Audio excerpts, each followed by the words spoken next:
Hello everyone, welcome to this inaugural Green Economy Summit on behalf of Newcastle University, being brought to you by the University and the North of Tyne Combined Authority. I'm Chris Day, Vice-Chancellor and President of Newcastle University. This event builds on the strong partnership that exists between the University and the North of Tyne Combined Authority. We're working together in a number of areas to support inclusive and sustainable growth. In the run-up to the UN Climate Change Conference COP26, due to take place in Glasgow in November, the aim of this event is to demonstrate the potential that exists in our region to deliver sustainable and inclusive growth, which contributes to the UK's ambitious net zero agenda.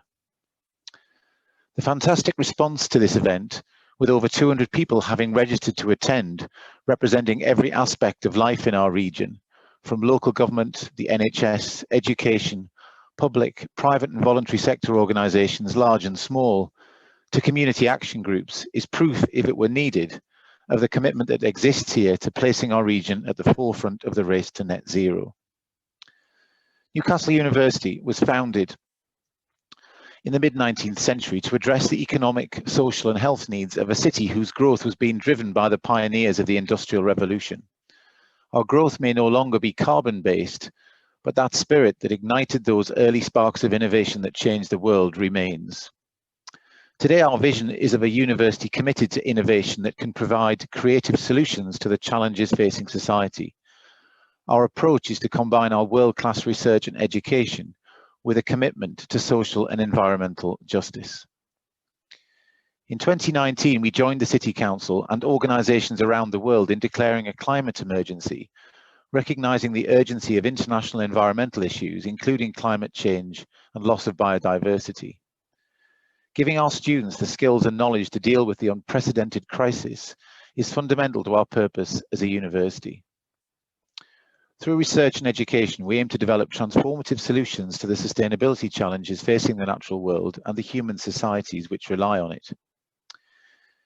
Just in April this year, we announced the acceleration of work to decarbonise our own activities with the aim of achieving net zero carbon dioxide emissions by 2030. While today we're focusing on the region's potential, we all recognise mitigating climate change and realising a just transition to net zero is one of the greatest challenges facing society and one that needs a global effort. Those of you who followed the proceedings at the recent G7 meeting will know that G7 leaders pledged to phase out coal-fired power generation at home and to end funding for new coal-burning power plants in the developing world. And they committed to offering developing nations $2.8 billion to help them switch to cleaner fuels. They also promised to make good on a pledge first made in 2009 to jointly mobilise $100 billion per year from public and private sources through to 2025 to developing countries to help them tackle the impact of climate change. These are big promises, and we know that they will only find the solutions we need by working together, connecting academics, public, private and voluntary sectors, and working with local communities to drive the innovation and the skills which would be needed in the future. There is a huge opportunity for this region to be world leading in delivering green growth, which will benefit all our communities and contribute to the government's ambitious net zero goals and share learning across the globe. As evidence of our current academic excellence in this area, we were recently ranked 11th out of over 1,000 universities in the world in the 2021 Times Higher Education Impact Ranking for the category Sustainable Cities and Communities, which measured the quality of our sustainability research and our internal approach to sustainability on our own campus. We were also in the top 5 in Europe for our work on the UN Sustainable Development Goals overall. Going forward, we see a real opportunity to bring together our academic and commercial strengths in the region in this field, and we are working with our partners on a proposal for a clean energy innovation deal for the North East, which we hope will be included in the shortly to be published government innovation strategy. So thank you for joining us. We're privileged to be joined this afternoon by the Minister for Business, Energy and Clean Growth, the Right Honourable Anne-Marie Trevelyan MP, who, as you know, is also the MP for Berwick-upon-Tweed, who is going to be answering some of your questions, and I'm very much looking forward to hearing from her and from our panels of nationally and internationally leading experts in energy, transport and rural affairs. But first, I'd like to introduce Nick Forbes, leader of Newcastle City Council. Nick. Thanks very much, Chris, and it's great to be part of this inaugural event today. I'm actually, although I'm leader of the City Council, I'm speaking as the lead in the North of Tyne Combined Authority for business and innovation, and that includes within it our work on climate change. And Chris referred to the climate emergencies that virtually every major organisation in the city declared in the last couple of years. And of course, that's hugely symbolic in terms of our declaration of the scale of the challenge. But just making symbolic declarations isn't anywhere near enough to reduce the carbon footprint that we have. And I believe we have a moral responsibility to lead on climate change because we have the capacity to do so. And Newcastle was one of the first places in the world to introduce the first industrial revolution.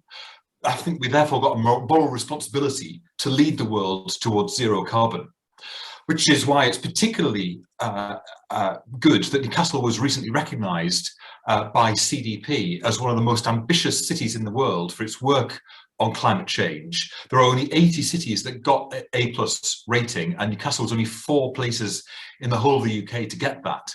And that's based on the collaborative leadership and work that we've done over the last few years as a city, whether that's the shared energy scheme between Newcastle University and Newcastle Hospitals, whether it's the 15-minute neighbourhood concept that we're working on in the city to bring local services and essential services within a 15-minute walk or ride of people's homes, or whether it's the scale of the ambition that we have to accelerate the huge number of schemes that we have worked up on the books, just waiting for funding in order to unlock our city's potential. Just last week, I went to see the first of a whole series of air source heat pumps that are being installed into people's homes, for example. Just one example of how it isn't just about big organisations making a difference, it's about individuals and households too. And across the north of Tyne, we're doing our best to really embed this in our work programme. This isn't something which is an additional part of our economic plan. This is absolutely essential to our economic plan for the future. And the North of Tyne Combined Authority Cabinet agreed an energy, green growth and climate change blueprint last year and has allocated nearly £25 million to support offshore wind, develop a Green New Deal fund, and to support our communities to reduce carbon emissions and tackle the climate emergency. We'll hear in the next few weeks about the work of the Citizens' Assembly that we've been organising on climate change. But for now, what's really exciting is the scale of our Green New Deal fund. We've put £9 million of combined authority resources into a Green New Deal fund, and that is going to be matched by a similar level of private sector investment, which means an £18 million programme of investment specifically designed to catalyse investment in green growth, to stimulate innovation, and to enable sector and supply chain growth. And I think this fund is probably one of the first of its type in the country. The aim is to support the decarbonisation of the economy, but at the same time investing in good green jobs. And we know that there's a huge amount of research going on into climate change. What we have to do is industrialise that research into a new generation of goods and products and services that support the decarbonisation of every part of our economy, every part of our lives. That means domestic properties, commercial properties, the transport system, the whole range of opportunities available to us. And we need to make sure, as we're creating these jobs, that they're good jobs that pay decent salaries, are well structured with good career prospects for the future, rather than extension of the gig economy, and which I think would undermine credibility and quality. So our fund is basically there to help unlock potential, and will invest in infrastructure projects as well as investing directly in SMEs based in the north of Tyne. We've partnered with Amber Infrastructure to deliver the fund. Amber, if you don't know them, is a leading equity investor and investment fund manager with significant experience of this kind of work. And the fund is going to be open for applications in the autumn of this year. More information will be coming out shortly. But we're not just waiting for that fund, because we've also been working to scale up our work on offshore wind. We know that we've got a very strong sectoral cluster along the north bank of the Tyne, which supports offshore and subsea technologies. And we've therefore been putting combined authority resources into helping that sector to develop. We've already approved 1.7 million from the Offshore Technology Innovation Programme, and we are driving forward the potential to really consolidate what's going on there as a national and international base for offshore and subsea technology. And of course, with the new wind farms being built on the Dogger Bank, we are uniquely well located geographically to take best example out of best opportunity out of the new developments here. And decarbonising the energy supply is one of the things, as well as storing, by the way, sustainably generated energy, is one of the areas where we also have major research capacity here. So there's a huge amount going on already. There's a huge amount that we need to do. But anybody who thinks that this is something which is sort of marginal and peripheral to mainstream activity is missing the scale of the challenge and the scale of our ambition in what we're doing to address it. We know that to address the climate emergency, we have to change everything that we do. But climate change, and particularly engaging our communities in climate change, can't be about taking things away. It can't be about limiting people's opportunity. It has to be about creating new opportunities. And we need to use climate change as a lever for economic growth, inward investment, and making this a fantastic part of the world to establish and grow a business. We know what the focus of those businesses are. That's what the Combined Authority is leading us to do. And that's why this event is a really exciting event as we share and show the progress that we've made so far and what we still need to do for the future.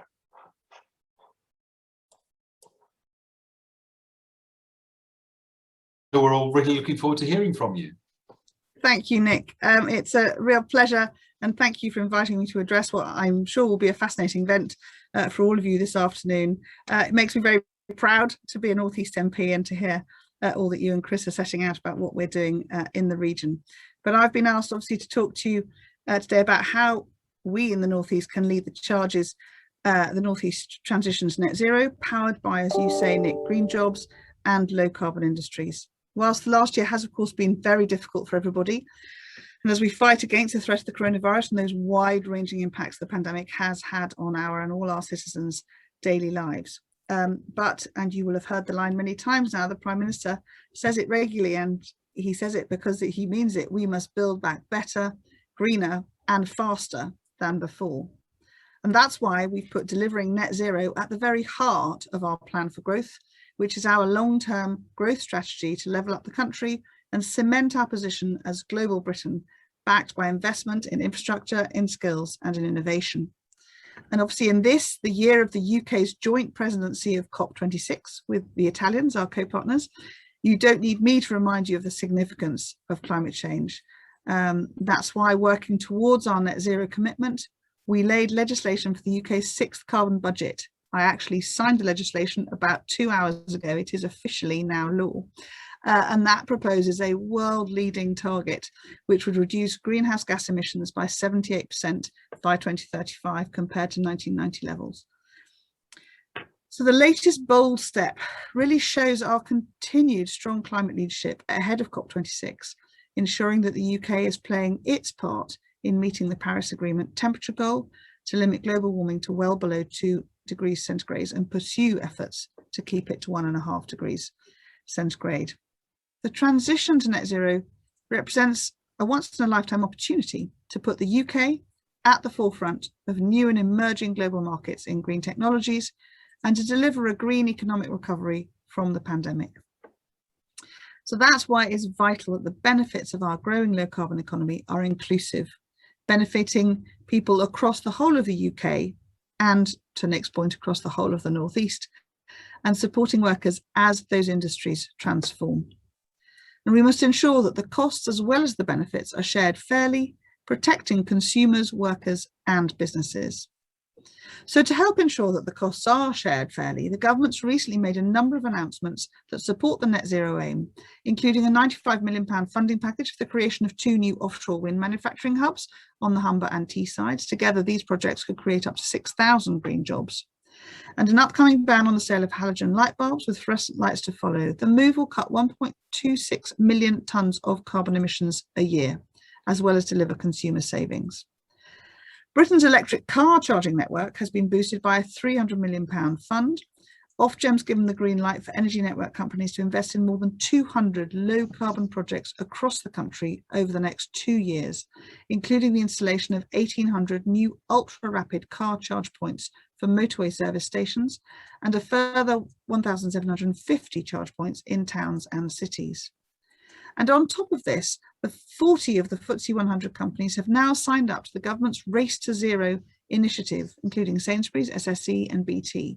In total, these companies represent over 900 billion of market capitalisation. And any of you here today who haven't yet had a look and decided that you want to join the Race to Zero, please do. It's a really powerful tool, and we're obviously using it to encourage businesses as we move towards COP26, but it's a really strong way to demonstrate your commitment as businesses. And of course, in the Northeast, we already have a worldwide reputation for excellence in subsea technology, marine engineering and offshore renewables.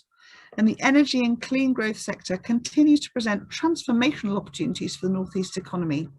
The region has so many assets that can support the development and delivery of new energy technologies, solutions and supply chains, which will drive forward the region's clean economic growth.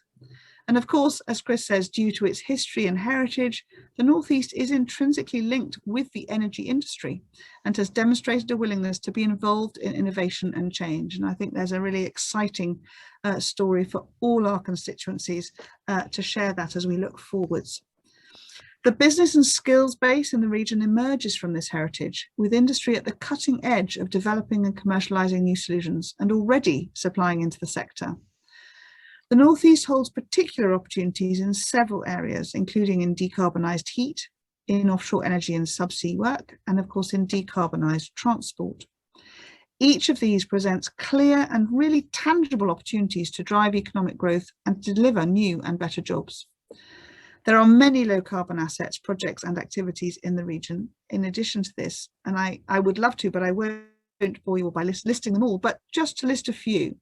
We have the National Centre for Energy Systems Integration led by Durham and Newcastle Universities.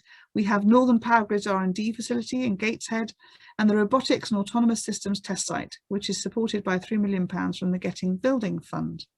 All of these projects play an important part in our wider ambition to protect the planet and support economic growth and prosperity across the UK. At every step on the path to net zero, we will put affordability and fairness at the heart of our reforms. The government will make sure that our growing green economy is inclusive, benefiting everyone across the UK, supporting workers as industries transform and ensuring costs as well as the benefits are shared fairly, protecting consumers, workers and businesses. Alongside our announcement of legislating for net zero, we also announced that the Treasury will be conducting a review into the costs of decarbonisation, including how to achieve this transition in a way that works for households, businesses and public finances, as well as the implications for UK competitiveness. So I'd like to close, if I may, by looking forward to the coming months, which will see the UK at the forefront of global efforts to combat climate change as we host the COP26 summit. The transition to net zero and our opportunity to build back better from the pandemic are the great challenges of our age. But if we approach them, I think with the same zeal as we've approached the vaccine rollout, for instance, we can do so while transforming our economy, delivering jobs and growth across the country. And of course, government cannot do any of this alone. It's businesses and organisations like yours that are central to our recovery and progress towards net zero. So I welcome and encourage you all to continue engaging with us in government and especially with each other on how we can support good quality green jobs and reinvigorate the great regions across the United Kingdom. And obviously, I'm allowed to show some bias here, particularly the North East. Thank you. Anne-Marie, that's brilliant, and it's fantastic to have somebody from our region championing this agenda in government. I know as a minister you have to speak for the whole country and you have to act for the whole country, but we know where your heart is, and we also know that it's really valuable to have somebody in a ministerial role from the region who really understands the scale of what we have here. The people who are participating, and we've got nearly 200 people on this session today, have all been submitting questions, and if it's okay, what I'd like to do is just read out a number of those to you and get your initial responses to them. So the first one is a kind of broad one around energy. What incentive, whether fiscal or grant, is the government offering to encourage the investment, to encourage the improvement in the performance and return on all sectors of property, excluding private households? Thank you, Nick. And I think this is a really important area. So the public sector decarbonisation scheme, which we have in place, provides grants for public sector bodies to fund heat decarbonisation and those energy efficiency measures, which is such an important part of this. And this is being managed by the BEIS delivery body, Salix Finance. So phase 1 of the scheme is part of the Chancellor's Plan for Jobs 2020 commitment, which is supporting the UK's economic recovery from COVID. And it's supporting up to 30,000 skilled jobs in those low carbon and energy efficiency sectors. The scheme launched in the end of September last year, and phase 1, which is providing £1 billion in grants, runs over the 2020-21 financial and this 21-22 financial years. Phase 2 of the scheme will provide £75 million in grants in this financial year. And phase 2's got a strengthened focus on heat decarbonisation in particular to deliver greater carbon emissions reductions. So it's supporting the public sector in taking a kind of whole building, that's the right way to describe it, approach when decarbonising their estates. Alongside that, the Social Housing Decarbonisation Fund is there to upgrade a significant number of the social housing stock currently below EPC grade C, and to bring them up to that standard so that we can deliver those warm energy efficient homes, really importantly reducing carbon emissions obviously and fuel bills, and therefore being able to tackle fuel poverty as well as supporting green jobs for those who are going to be doing all of this work. And the summer economic update announced excuse me, that the Social Housing Decarbonisation Fund demonstrator project, which was launched in 2020, which has £62 million worth of funding awarded to social landlords across England and Scotland, will be testing innovative approaches to retrofitting at scale. And it'll have over 2,300 social homes improved to at least EPC band C, supporting 1,300 local jobs. I think with all of this, there's, we're coming at this from two strands. One is obviously to reduce fuel bills and make sure that the energy being used is decarbonised, but also fuel efficiency, using less by being just much more intelligent about the buildings that we live in. And I think that's a really, really important thought to keep holding. We come at this from a number of ways to maximise the impact that we can. We've also announced a further £160 million for the first wave of the 3.8 billion manifesto commitment on the issue, delivering up to March 2023. So all of these things are helping to really kickstart and drive this enormous challenge that we have to decarbonise property. And I specifically in the last question, or rather the question specifically in the last question excluded private households. So the next question, as you might expect, does it really focus on those? At the recent Road to Zero conference, CBI Director General Tony Denker questioned the government's commitment to zero carbon goals in the home when he was commenting on the abrupt cancellation of the Green Homes grant scheme. He said, "It's okay to get the execution wrong, but you can't scrap the intention. They need to come back with a better plan." So it'd be interesting to hear what your reaction is to that, and whether you've got any emerging thinking about how particularly private homes, owner-occupiers, can be incentivised to do work on their homes to make them net zero. Absolutely. And the intention continues absolutely to be in that direction. 70% of private homes are owner occupied, and so whilst we're focusing initial funding really on the social housing and those least able to afford to be able to make changes to improve their levels of, reduce their levels of fuel poverty. Clearly, there's a wide area. So government's absolutely dedicated to delivering, that future, which ensures that we are, greener and at the forefront of global industry. So we're going to be publishing relatively shortly, as ever, with anyone who knows anything about Whitehall, the joys of getting every department to land in the same place, but a heat and building strategy shortly. And we're also going to be publishing a comprehensive, literally every area of this net zero strategy ahead of COP26 in the autumn, which will set out the whole of government's vision for how we transition to a net zero economy. So, part of that clearly will be to continue to deliver on that net zero ambition, supporting a thriving building retrofit industry. And the government's going to expand its funding commitment both to the local authority delivery element of the Green Homes Grant Scheme and the Social Housing Decarbonisation Fund. And the 300 million of extra funding for green home upgrades brings the total spending so far on energy efficiency measures to 1.3 billion. Which actually exceeds the manifesto commitment, which was £1 billion. But this is going to be a rolling activity, and I do say to people, we are on a journey to net zero by 2050, and there are going to be both investment and technological changes, the opportunity to help push on the commitment by all of us to move up to EPC band C and to use all our tools in the arsenal to make sure that all our homes are able to become much more energy efficient.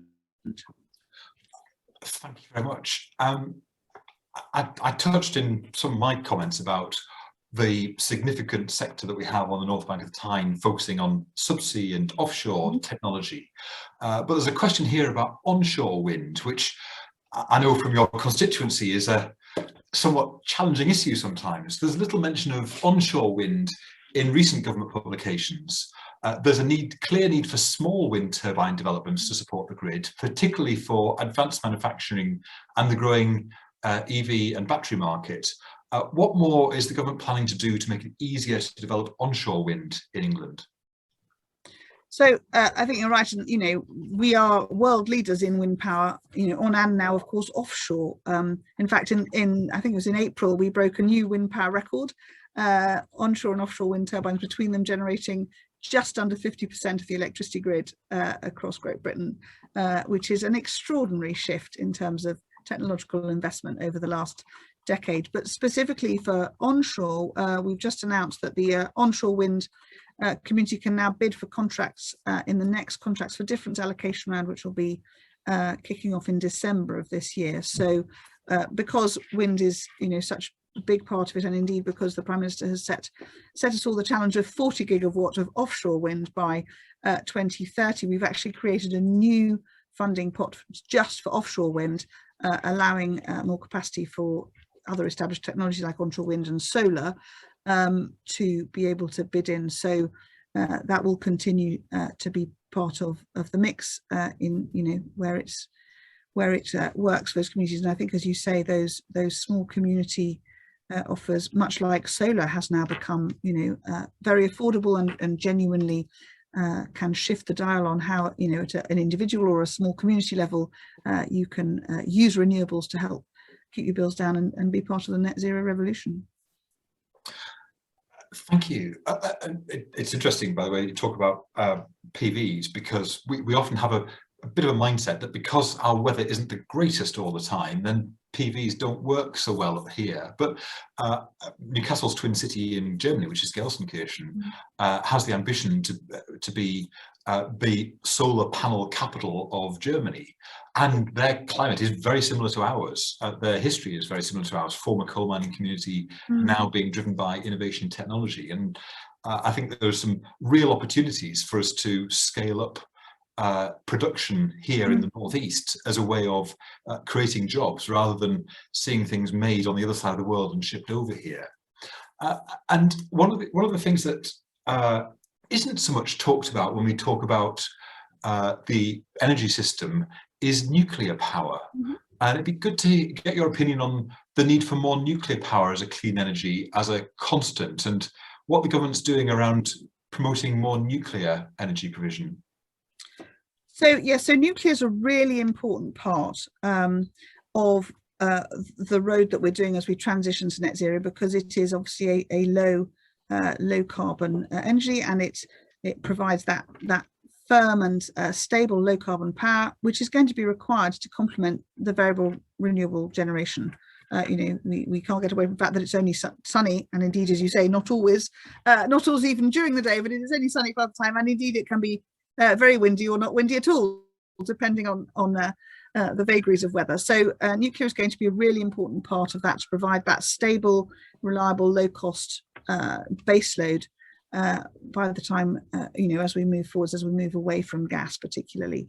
So the Prime Minister's made a very clear commitment in the 10-point plan for the Green Industrial Revolution, and indeed in the Energy White Paper in more detail, confirming that commitment to pursue large-scale nuclear, and really importantly, to look at the future of nuclear power in the UK with the next two generations really of investment. So in small modular reactors, where there is technology that is, at a state ready to start rolling out, and we're doing a lot of work with a number of companies who are ready to do demonstrators in that space. And then that next generation of advanced modular reactors, and the question of fusion and thinking about other technologies. So there's a real commitment from government, not only to obviously complete Hinkley Point C, which will, when it's up and running in the mid-2020s, generate 7% out of one power station of our energies, and to look to do at least one other large-scale nuclear in this Parliament.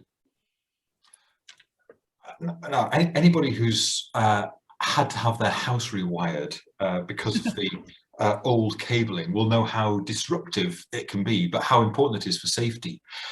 And looking at the energy distribution network, do you think the energy distribution network is ready for the anticipated speed of change and demand that low carbon heating, electric vehicles, and microgeneration will bring in the next 5 to 10 years? Or are we going to face the national equivalent of having to have the entire system rewired with all of the subsequent disruption that could bring to us? And how will the government and Ofgem ensure that this demand is addressed, as current experiences of many end customers don't indicate that we've currently got a system fit for purpose? Well, as someone who is restoring a house and has just done that, I can tell you it is a fairly traumatic experience at a number of levels. But I can't fault, Northern Power Grid for their efforts and their support actually in, making progress. But I think, so as you say, Ofgem is the regulator of the distribution network operators, and they do that through a price control mechanism called RIIO, not like the place, which stands for Revenues Equals Incentives and Innovation and Outputs. I have to tell myself what that means to remember that it's not a holiday destination. But so the RIIO framework is the kind of price control system. So the distribution network operators are currently preparing to submit business plans to Ofgem ahead of the next wave, which is 2023 to 28, done in 5-year blocks. So as we move towards that net zero by 2050 challenge, as you say, changes on the distribution network are going to be rapid and require agile regulation. I think that's the key. It's not that it's going to, it's going to be a completely different space.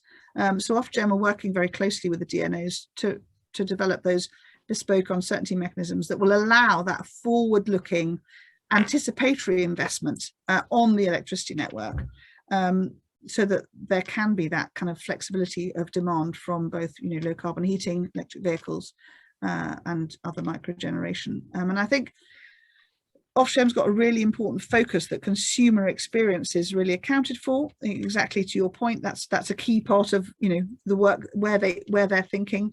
So there'll be targets set that relate to quality of customer service, alongside that network reliability and of course the environmental performance, to make sure that as we move to just a much more distributed system, where for instance many of our electric vehicles, when we have them, may well be indeed part of the system when we're not using them. So we're moving to something that's been a sort of half a dozen big operators, the rest of us completely passive participants in taking energy when we needed it, not really necessarily thinking very hard or understanding the complexity of our energy use, to active consumers who will be much more understanding of how much power we use and where, and indeed also be effectively part of the grid potentially if we choose to be and have the relevant technology. So we're moving to something completely different, and Ofgem and the DNOs are working very hard to make sure that that framework is in place, so that the innovative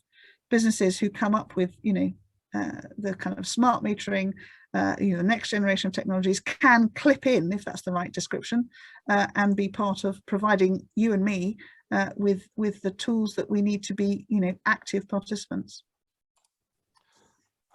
Anne-Marie, we had several other questions, but I don't think time allows us to get them in. But that point you've just made around not just new technologies now, but new technologies in the future, I think it's one that we're really excited by the opportunity to really grasp hold of here. What can we do to make our area a smart area with smart enabled homes, a smart energy system, so that we know exactly what we're using, we know exactly how we're using it, and we're saving as much money as possible, as well as using the newest technologies. And I think there's a real scale of ambition from what I hear talking to people about, let's just get on and do that, and let's make this a really exciting place for innovation and creativity, because frankly, that's what we do best. It's in our DNA. So, Minister, thank you so much for your time this afternoon. It's really appreciated. And I know that you've given us a huge amount of food for thought. So thank you so much. Well, thank you for having me, and good luck with the rest of the summit. Thank you.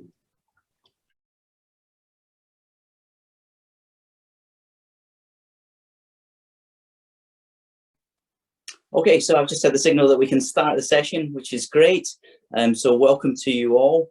I am Neil Beattie from Northumbria University. I'm delighted to be the chair of this session on offshore wind and clean energy.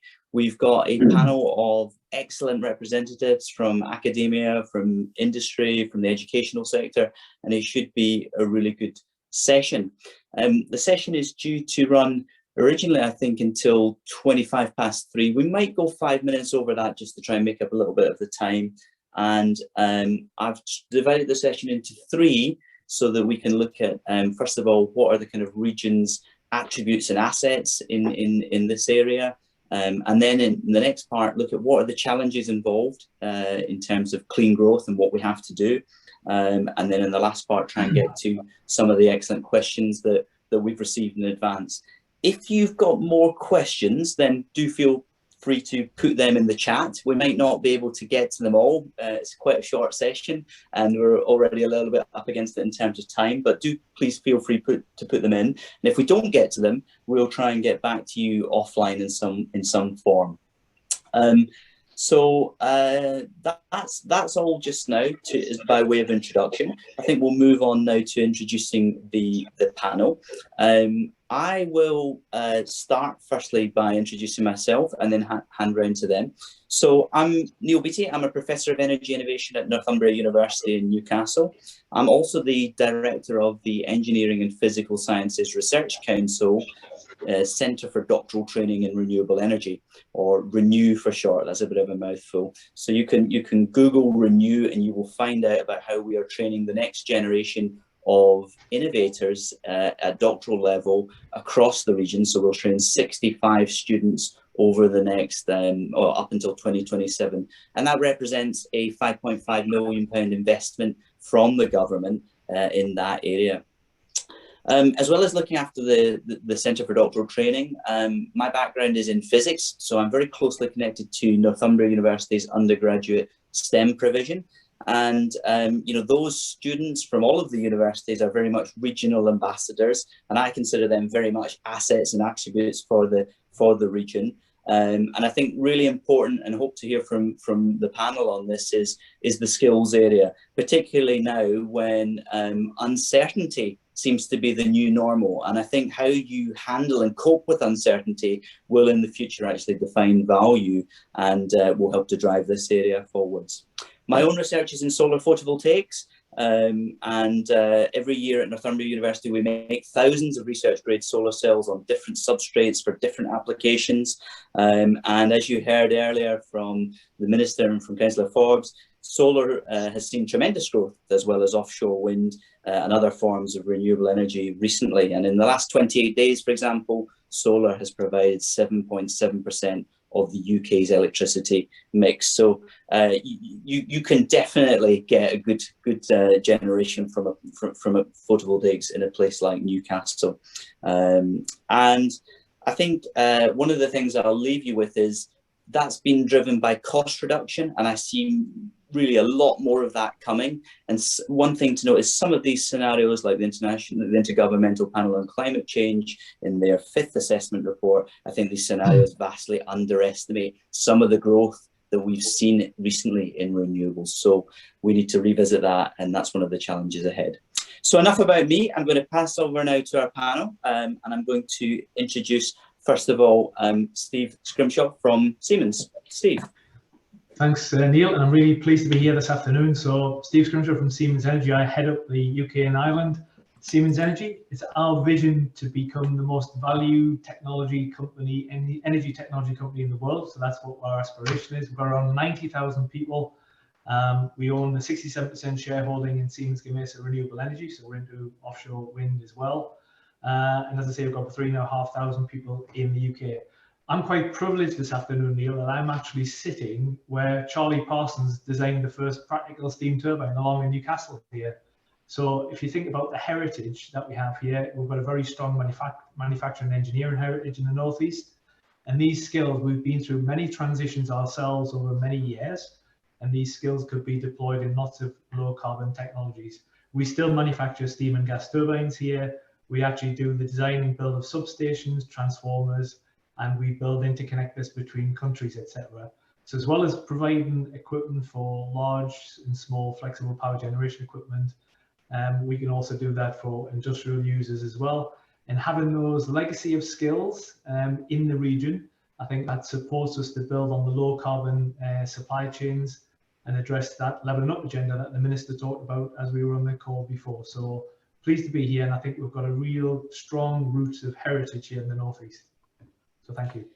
Thanks very much, Steve. I mean, I think that's absolutely right. I'm always very conscious of that heritage around our campus buildings and the great names that are associated with the region. So moving on to now Sarah Walker, who's the Director for the Centre for Energy at Newcastle University. Sarah, hello. Hi, thanks, Neil. So yes, I'm Sarah Walker. I work at Newcastle University.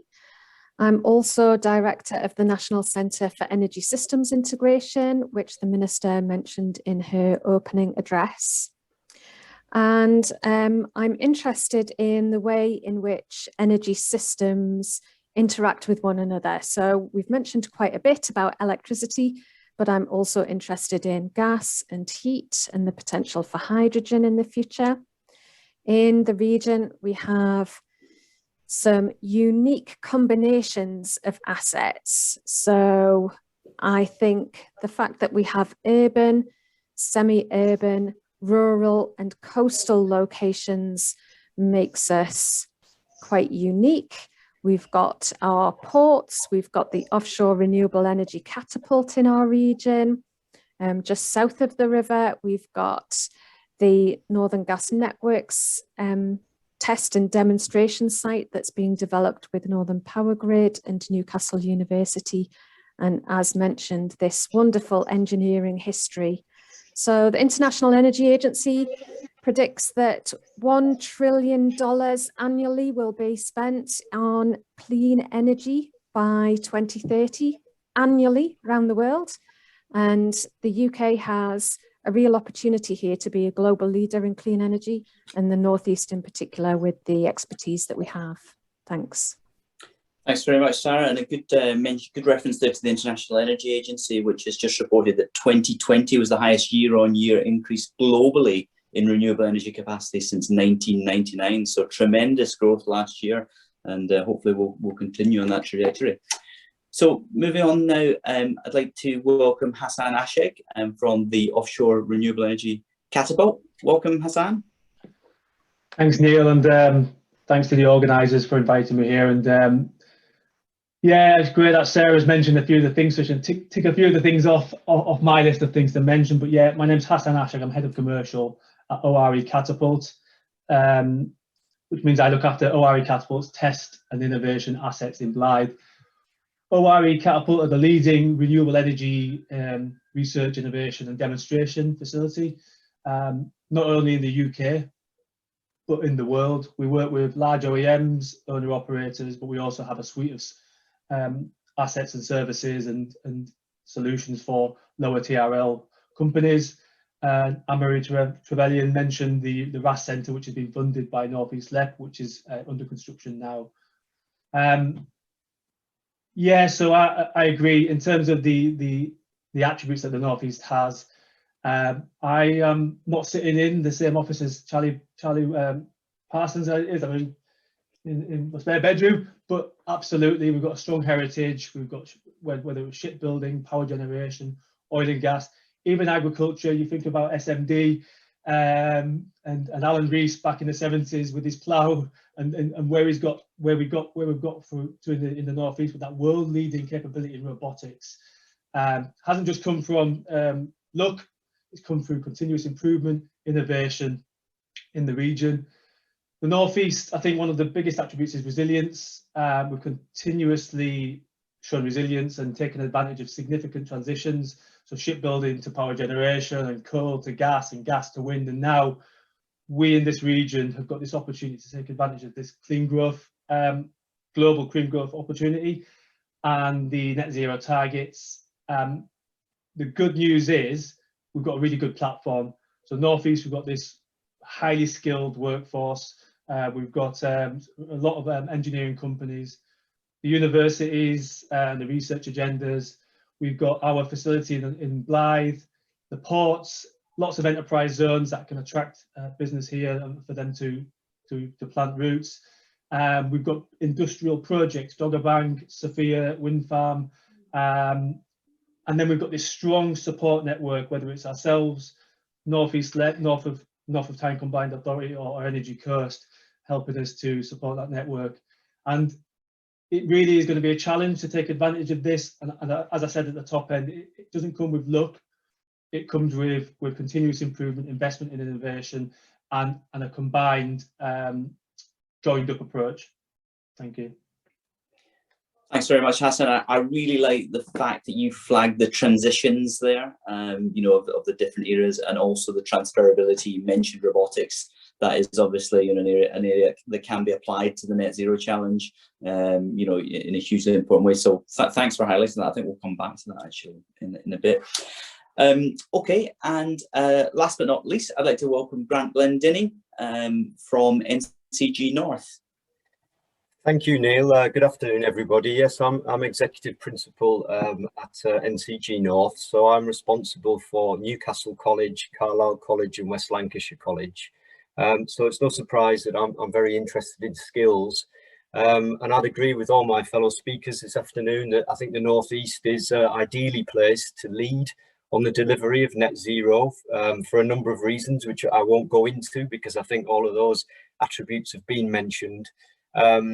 But underpinning all of that are the reasons why, really, and clearly that's our geography, our natural resources, the heritage people have spoken about, including the kind of industrial base and its coastal footprint, but also the world-class R&D institutions like our two Russell Group universities and OREC, of course, Hassan.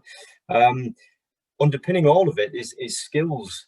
And the North East has excellent facilities to train for the skills that are going to be required, be they the skills for green jobs or for the green skills that are going to be needed for existing jobs. Many of these jobs will come out of engineering, technical services, construction and professional services. And the good news is that we already have great coverage of that skills talent pipeline through the traineeships, apprenticeships, the vocational training and higher education base that we've got that will enable us to rise to the challenge. All of this will need to evolve as new qualifications are delivered and qualifications like T-levels and higher technical qualifications are rolled out. But in terms of our asset base for delivering this, just by way of example, Newcastle College's Energy Academy at Wallsend currently trains the next generation of wind turbine technicians and engineers, around 250 a year. And it does that on its own premises, but also in situ at the Port of Blythe in a unique partnership. We have a range of players to kind of form the essential partnerships we need to go forward, and just to train local people for the huge range of future jobs as they come online. And I think the capability we've got to extend that training from entry-level jobs up to MA and PhD training with these collaborative partnerships is a really unique model that can be applied to all of the sectors that we're going to need. Thanks very much, Grant. I think we'll come back to some of those challenges. I'm really keen to hear about, some of the things you feel like you've learned from some of those sort of renewable focused educational opportunities that, in many ways you've led. So, I think that would be great to hear about that. So I think thank you very much to all the panelists for the introductions. I think we'll move now to the next part of the session, and one thing I wanted to start out just talking about is the technologies themselves. So what do we think is kind of big for the Northeast? What are the big opportunities in terms of technologies for net zero? So Hassan, I'm going to come to you in a minute first, but I think one of the things that I had a little look at the UK National Grid 2020 highlights before coming on this call, and 26th of August last year, that was my birthday, and it was also the highest ever share of wind power in this country. So 59.9% of the electricity generation mix, which was incredible, really. And then 18th of December, highest ever level of wind power at 17.2 gigawatts. So Hassan, what's your view in terms of what we've got to do and the opportunity for wind in the future? Okay, I'll try and not go on to your next question in the same answer, because I think you're going on to innovation and the arc of innovation. But I think if you look at the targets, so we're currently at 10 gigawatts and we've got to get to 40 gigawatts to hit our net zero targets by 2030. For anybody that doesn't understand the gigawatts effect, let's put it this way, that means it's 3 times as much. So 30 gigawatts we've got to deliver in 10 years, which is 3 times the amount that we've delivered in the same amount of time. So the challenge is enormous. So there's loads of opportunities there, and what that means in terms of expenditure is 320 billion globally in terms of capex, and the UK share is about 20% of that, 60 billion. To get there though, there's a number of technologies. So bigger turbines, no doubt, will help to increase that capacity. There was a report from the government. It was a net zero report from 2019. It went through a range of options and focus areas, and obviously it highlighted green energy is important, but it talked about the future energy system. So bigger is better and really important, but there is this offshore wind and renewables, there is a variability about it. So having this energy system around it is really important. So it's getting bigger. So bigger turbines that we need to test, we need to validate, we need to de-risk. We can do that at ORE Catapult. But we need the energy systems around them to be able to cope with that increase of energy. So in that study, the biggest contributor to our net zero targets will be electrification. And the introduction of hydrogen systems as well as the wider energy system. So effectively, what I'm trying to say here is that bigger and more powerful turbines generating more electricity isn't mutually exclusive to the energy system. They're linked. Okay, thanks very much, Hassan. And you mentioned a variety of sort of technologies will be involved. I guess one of them, of course, is floating offshore wind, which we currently have a Renew OREC joint project running on at the moment. So that's a really exciting area of development. You mentioned hydrogen there, and I'm going to bring Sarah in on that at this point, because it's obviously an area that's talked about a lot in the news. It perhaps lends itself a bit more to the decarbonisation challenge associated with heating, and we've talked a lot about electricity so far. So Sarah, it'd be great as an expert to get your thoughts on that, please.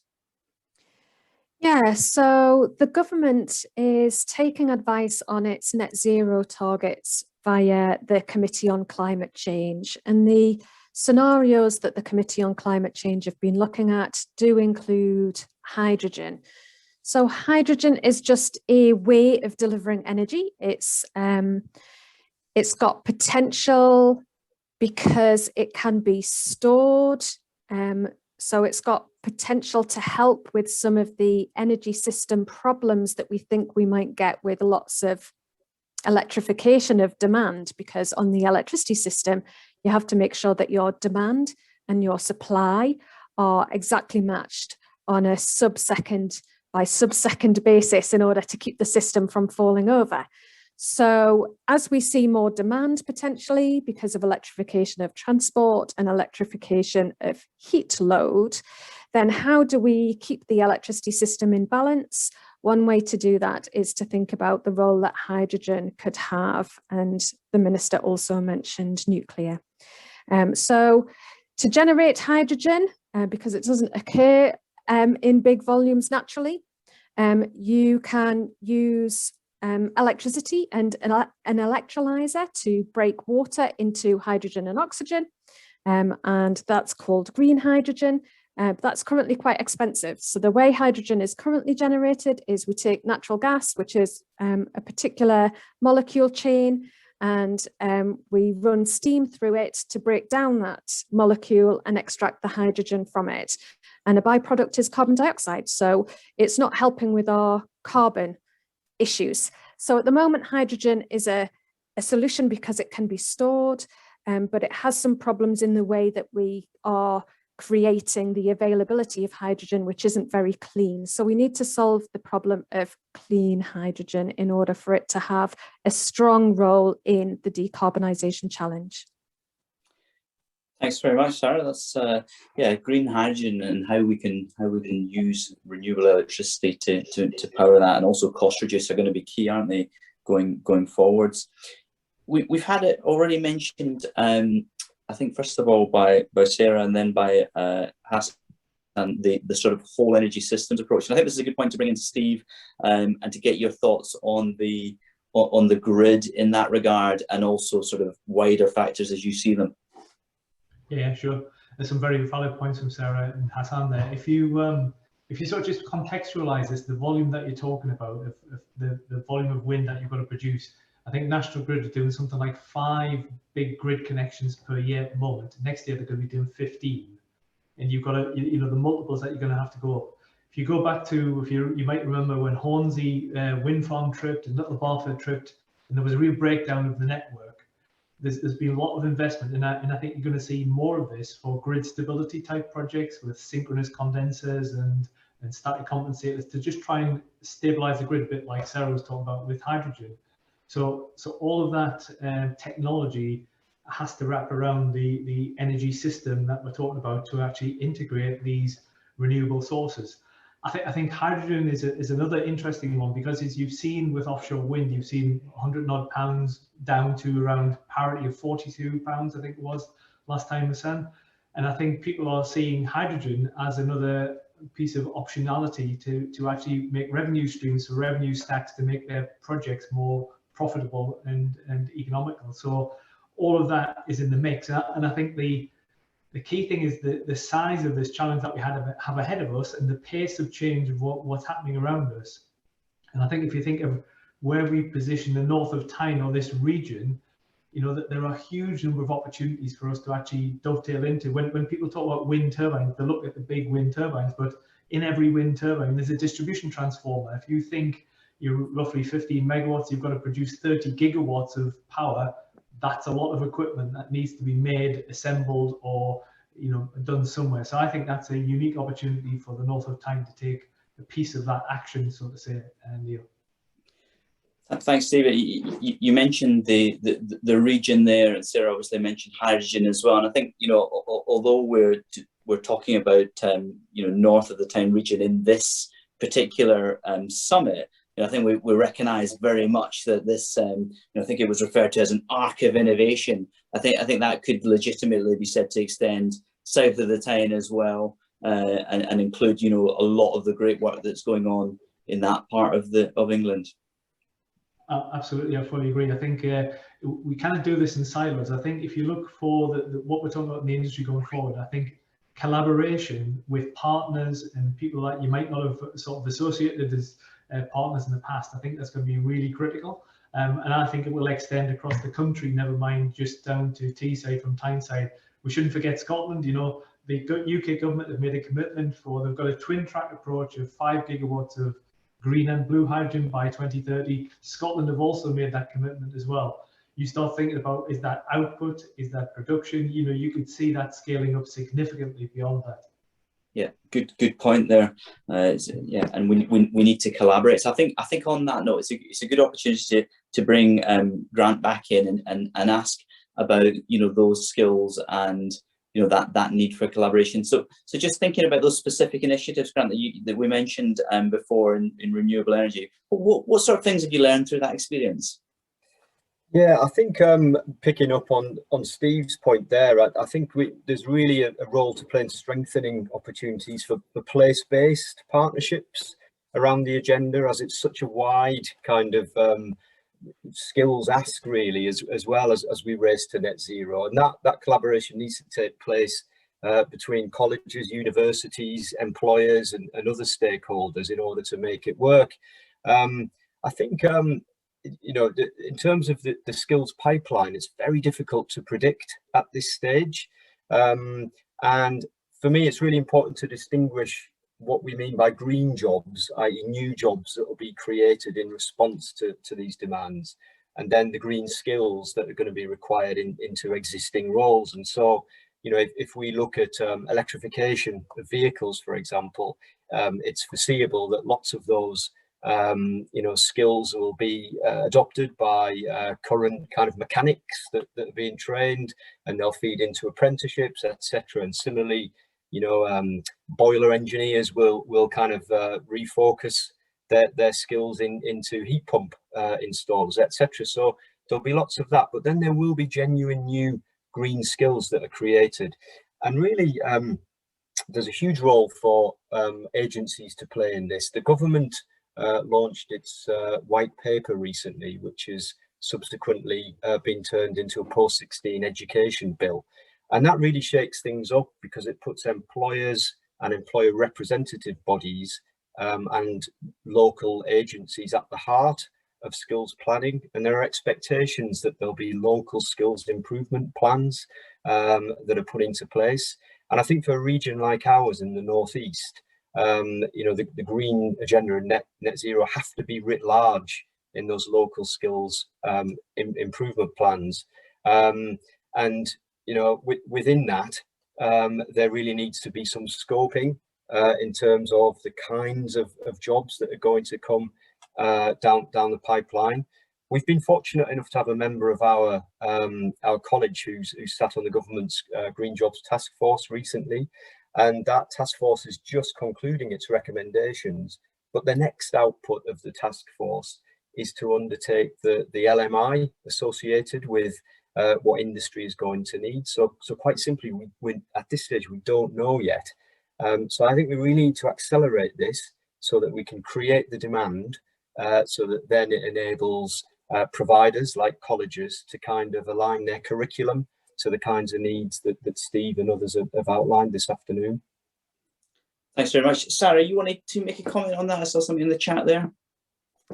Yeah, just to say that I think it's a really valid point that Grant makes, that green skills isn't the same as green jobs, and that there are sectors that need to decarbonise that we wouldn't consider our green jobs, but because they need to decarbonise, we can imagine those sectors needing green skills.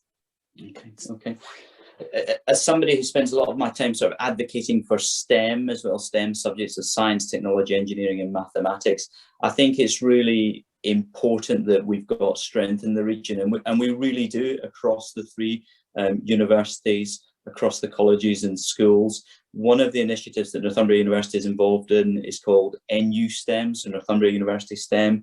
And it is an organisation or a part of the university that since 2014 has had nearly 95,000 interactions with young people, school pupils in the region, and in particular focusing on those from underrepresented backgrounds, including females and also those from lower socioeconomic backgrounds. And that's been hugely important. One of the things that they've learned through that program, the program's based on exposure to something called science capital, which is really how much, you know, interaction with science young people and their families have growing up. One of the things they've learned is that we really need to get to people upstream. We need to get to them early in the education process. So really, you know, down to sort of 7 to 10-year-olds, that's where key decisions are made about STEM. And, you know, that's where, you know, the decision to carry them forward at school. So that's some great work that they've done.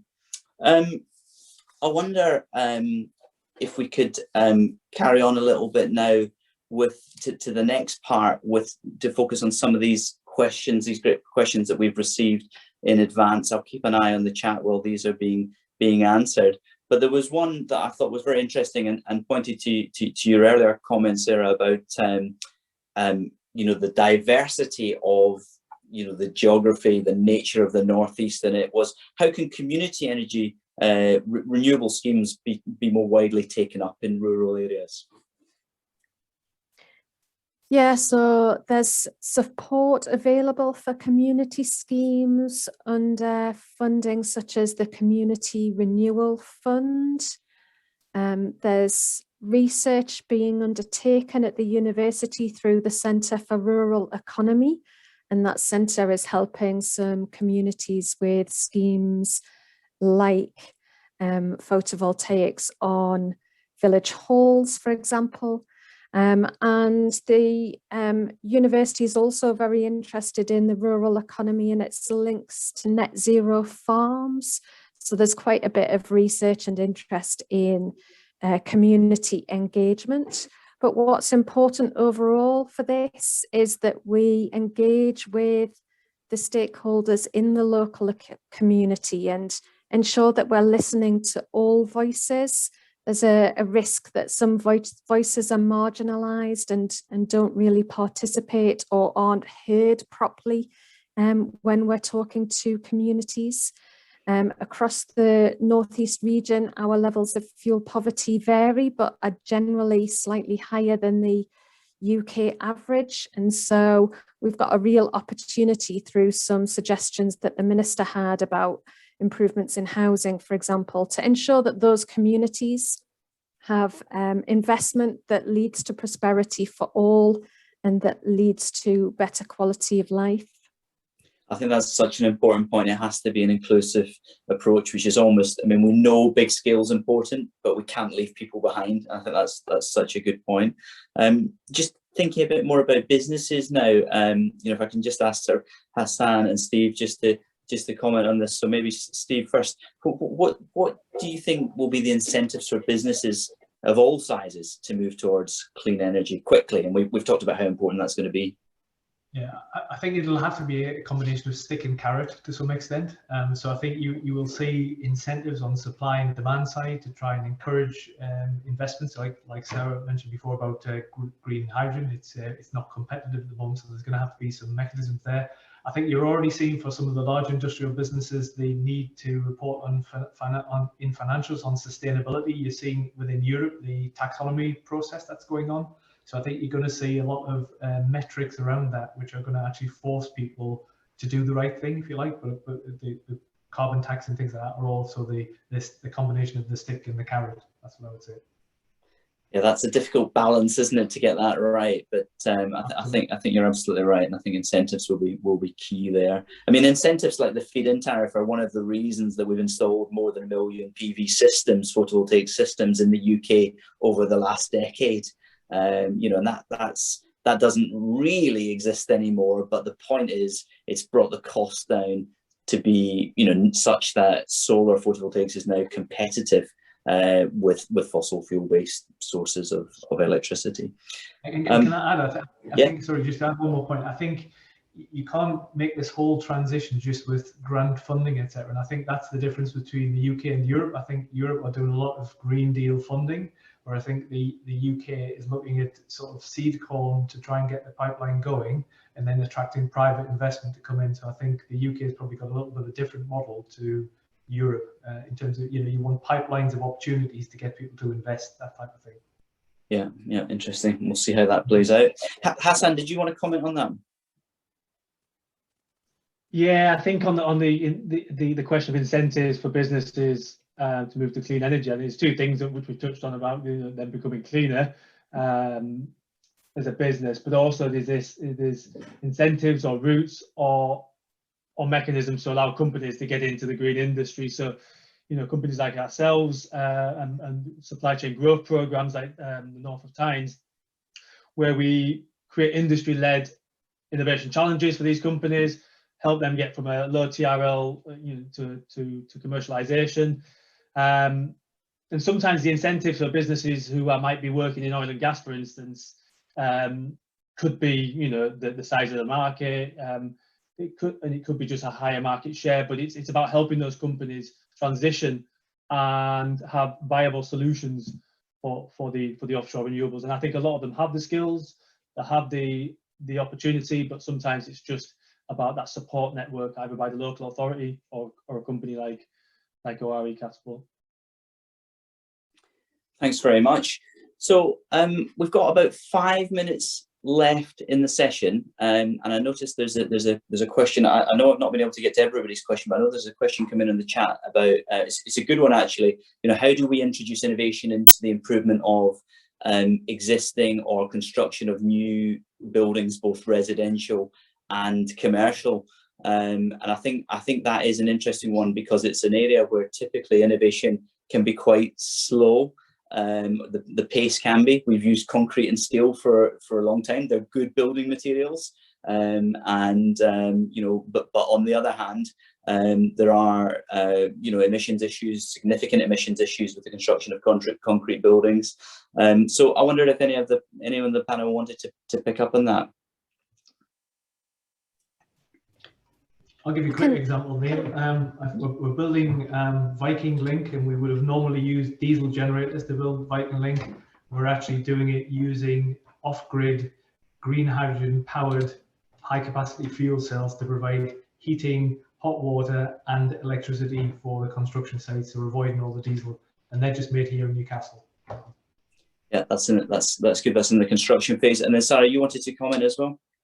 Yeah, I'll not touch on the skills because Grant might want to say something on that, but certainly there is initiative from the government to try and encourage innovation in the construction sector. Yes, it's quite a conservative sector, and so one area that is quite a clear direction of travel from government is building information modelling, and there's a requirement now for big investment funded by government that the design stage includes building information modelling. And the idea here is that at the design stage that we look for innovative solutions by using digital tools like that to help. But certainly transforming construction is a research and demonstration fund that the government is also using to try and push innovation in the construction space. And thanks very much. And you mentioned also there, Sarah, the research aspect. And I think, there's a really interesting point here for me about the intersection of carbon dioxide emissions savings with sustainability. And, that's where interesting building materials come into play. And I think that's going to be an area that really gains traction over the next few years. We're very focused on reducing carbon dioxide emissions, and rightly so, but I think sustainability will grow in stature, and where it intersects with those emission savings is going to be a really interesting point for research. And I think there's some more, a bit more chat, so just give me a second just to catch up with this. Okay, we'll finish with this one, I think. I think it's, it's a bit about predictions, so a bit about crystal ball gazing time. What types of jobs might be created in the sector within the next 2 to 3 years, and then particularly in our region, and what type of skills might be most needed. So on the skills, and I'm going to start with you, Grant, if you wouldn't mind. Thanks, Neil. I think that's a great question, and it's a very difficult one as well, I think. I was reading a publication by MZ, which is a leading labour market analysis tool. And according to MZ, the UK green economy jobs volume has been really small and stable, and figures from 2019, pre-pandemic, as things changed, obviously, with the impact of COVID. There were around 220 full-time equivalent green jobs, full fat ones. And that was very similar to the 2014 figure. So there's been a small and stable kind of base of them. But, you know, for our region, there's no doubt initiatives like Dogger Bank and the kind of battery gigaplants that are being planned and going to be built will bring a significant increase to those. So if I were to guess, I think we'll see huge growth in wind turbine assembly technician engineering jobs, huge growth in retrofit and modern methods of construction to have greener, more efficient homes. And also the battery, Northeast could become UK battery PLC by the kind of developments there. So those would be my guess. But I would say by far the largest demand, it's likely to come through adding new green skills to existing roles in the economy, rather than a mass creation of millions of jobs that you often see reported in publications. Okay, and I'm going to just in a second bring in Hassan for a last comment, but I'll just add to that, Grant. Just, you know, I mean, I think those specialist skills are going to be hugely important, and I think it's vital that you've got that core of science, so physics, chemistry, engineering, physics and chemistry, and then engineering as well, mechanical, electrical. Those core disciplines are going to be so important, because once you can do them, you know, and we produce rounded, capable individuals, pivoting to those specialisms. I'm not saying it's the easy part, but it's doable if you've got that solid underpinning strength. Right, I'll just let Hassan, you wanted to make a comment very quickly. Really quickly, yeah, I think, so everyone's mentioned that it's all sorts of jobs across all the industry, right down from highly skilled, you know, offshore installation. You've even mentioned plumbers, we've mentioned car mechanics in these sectors, you know, around green, but it won't happen without innovation and research. And Sarah mentioned that the government's talking about 27,000 jobs, the North East LEP talks about 9,000 jobs. But the government, he said, has also issued a report that said without innovation and intervention from government, the growth won't happen. So government intervention is key, and investment in innovation is key. Okay, thank you very much, Hassan, and thank you very much to all of our panelists. The breakout room is going to close in about 15 seconds, so we're going right to the wire here. But it's been a great session. I'm grateful to you all. I'm grateful to our panelists for their time and their input, and we'll see you back in the main session. There'll be a 5-minute break, and then rejoining in at 15:35. Good afternoon. My name is Colin Heron.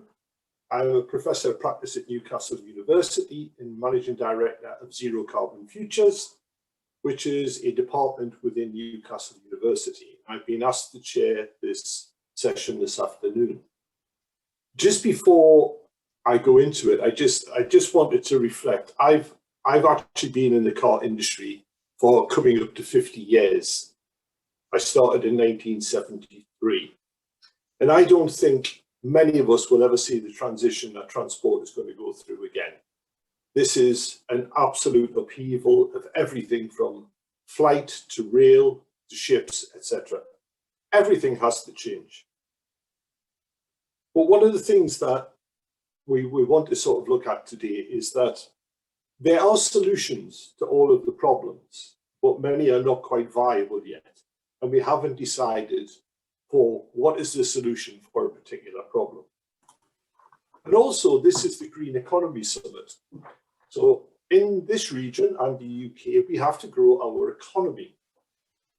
But we can't grow our economy without transport. And normally that means we increase emissions. The more transport, the more emissions, because we as a region rely on the airport, we rely on the port, and we rely on the main rail station. And all of them use traditional fossil fuels. So we have to grow this economy, but we also have to grow it at least a net zero status. So on the group I have today, and I am absolutely delighted by this, is that I have 4 people, and I am assuming Matt Boyle is here. Is Matt with us? No. it looks like we have 3 candidates who will be joining us. I know Matt unfortunately had a car accident recently, so this might be the result of it. So let me do a little brief introduction to save time, because more important is we do the questions.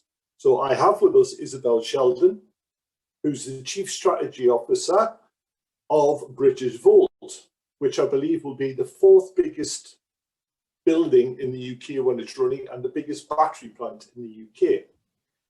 We also have Alan Johnson, who's Vice President of the biggest car plant in the UK.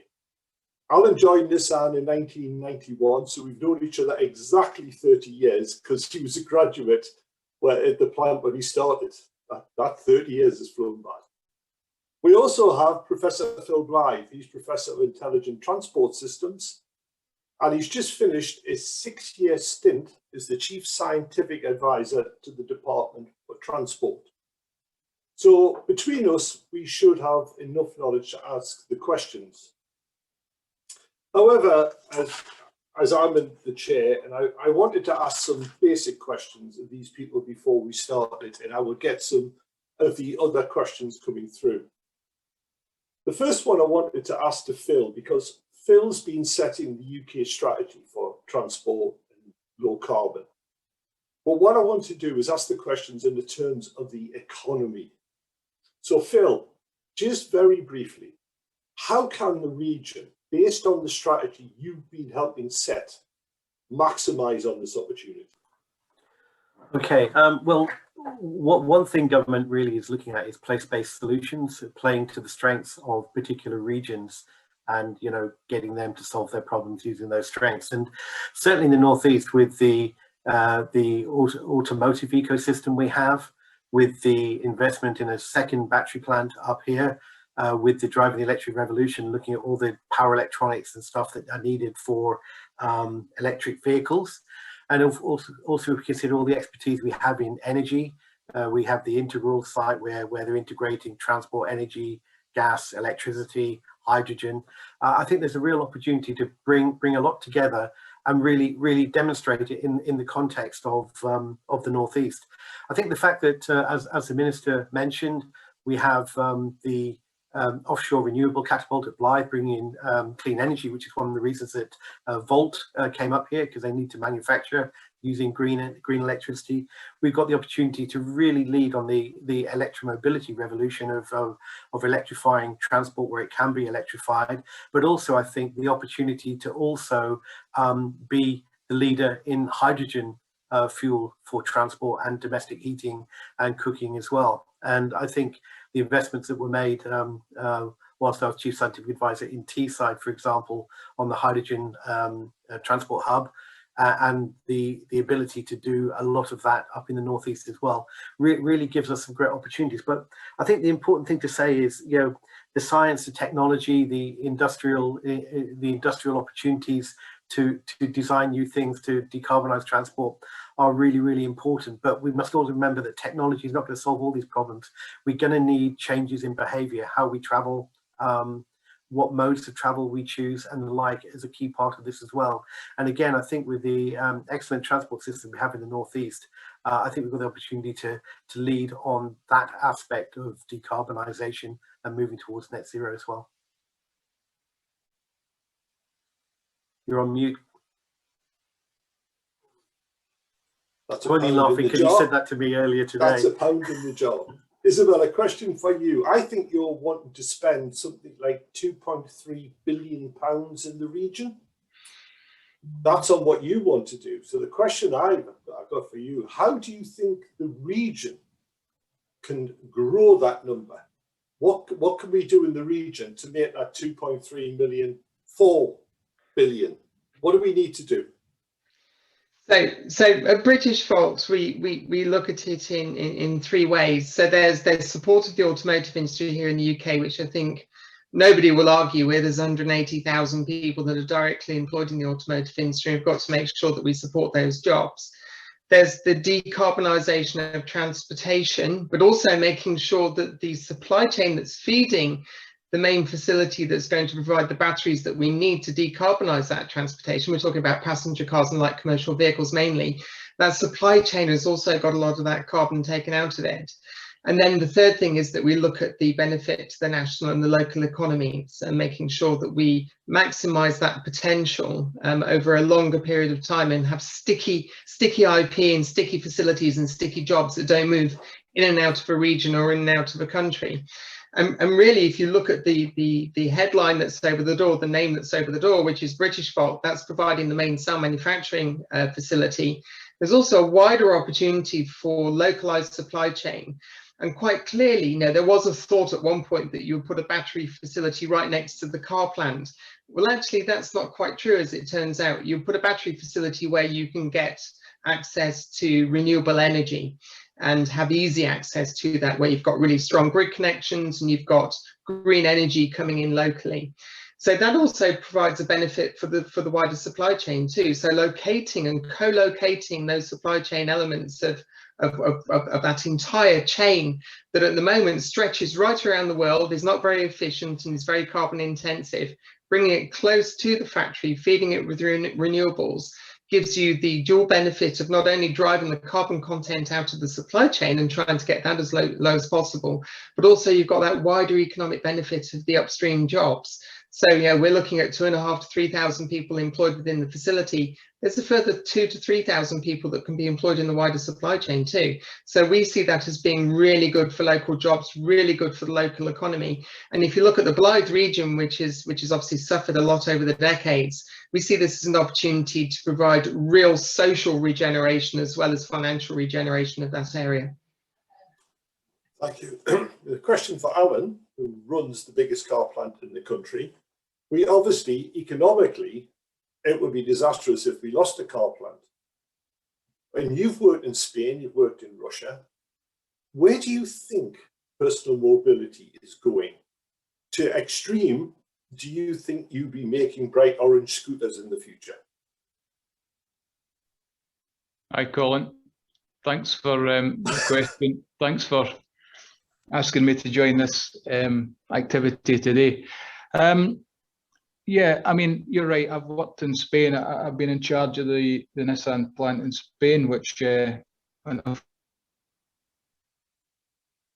is going to be what it's like. The future for the industry, for me, certainly from a Nissan point of view, is electric vehicles. Globally, we've announced our intention to transition towards fully electric vehicles, which I think is completely aligned with the UK government policy. Obviously, you know, electric vehicles which are connected and autonomous is our direction. We don't see ourselves focusing on building orange scooters. We think there'll be a massive market for electric vehicles. Most people, I think, who have converted to driving an electric vehicle would never go back. And as time goes on, as there's more and more manufacturers producing electric vehicles, I think, you know, there's more products out there, more competition, which can only be good for the customer. What's important though is that, you know, there's no point in building electric vehicles unless somebody's going to buy them, and they'll only buy them if they're competitively and reasonably priced. So being able to produce electric vehicles en masse and to be able to sell them at a competitive price is a key point. And obviously a huge part of that responsibility lies with the OEM, the manufacturer. From that point of view, it's my job to make sure that the plant in Sunderland is as competitive as it possibly can be in order to be in a good position to secure future allocations of new models, which are going to become more and more electric. But also, you know, government support, incentives, subsidies, that really is important in terms of making the final product saleable. And, you know, to be honest, we can see the situation in various markets across Europe, and there's various countries with less ambitious targets than the UK in terms of going to fully electrified products or non-ICE products. And yet these countries, which have a less severe target than the UK, have much more generous incentives. So I think there's some work to be done there, but we're also heavily focused on producing our vehicles in a decarbonised manner, which is a huge challenge. But it's something that we are embracing, and that in itself, I think, provides a lot of opportunity for the northeast of England. Thank you. So the direction is we're going electric, and in the region we're gearing up for it.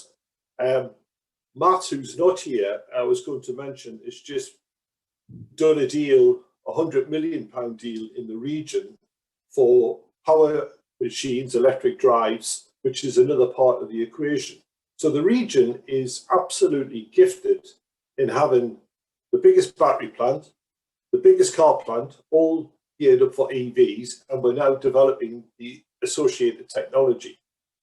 There is a question which has come in, and I don't know who would like to think about it, is how can the public be, in the words in capital, nudged in regard to changing its behaviour in the need for transport? I think what that means is, in a region like this, I live at the coast and I see the traffic jams going into Newcastle, where people sit in their vehicle and there's a metro system, there's a bus system. I know COVID has had its impact and has told people to keep off transport, but how do we think, how do we nudge people? Is it all through policy, through fines, through legislation, or can we do it a different way? Would anybody like to go with that one? I can go, Colin. I think for me, I think it'll happen by itself so long as the products are attractive. Autonomy, charging networks, you know, I think more and more people become more and more comfortable with the EV concept. It needs a bit of time, but you know, the percentage of customers who are buying EVs is only going to go up. There's no way on earth it's going to go down the way.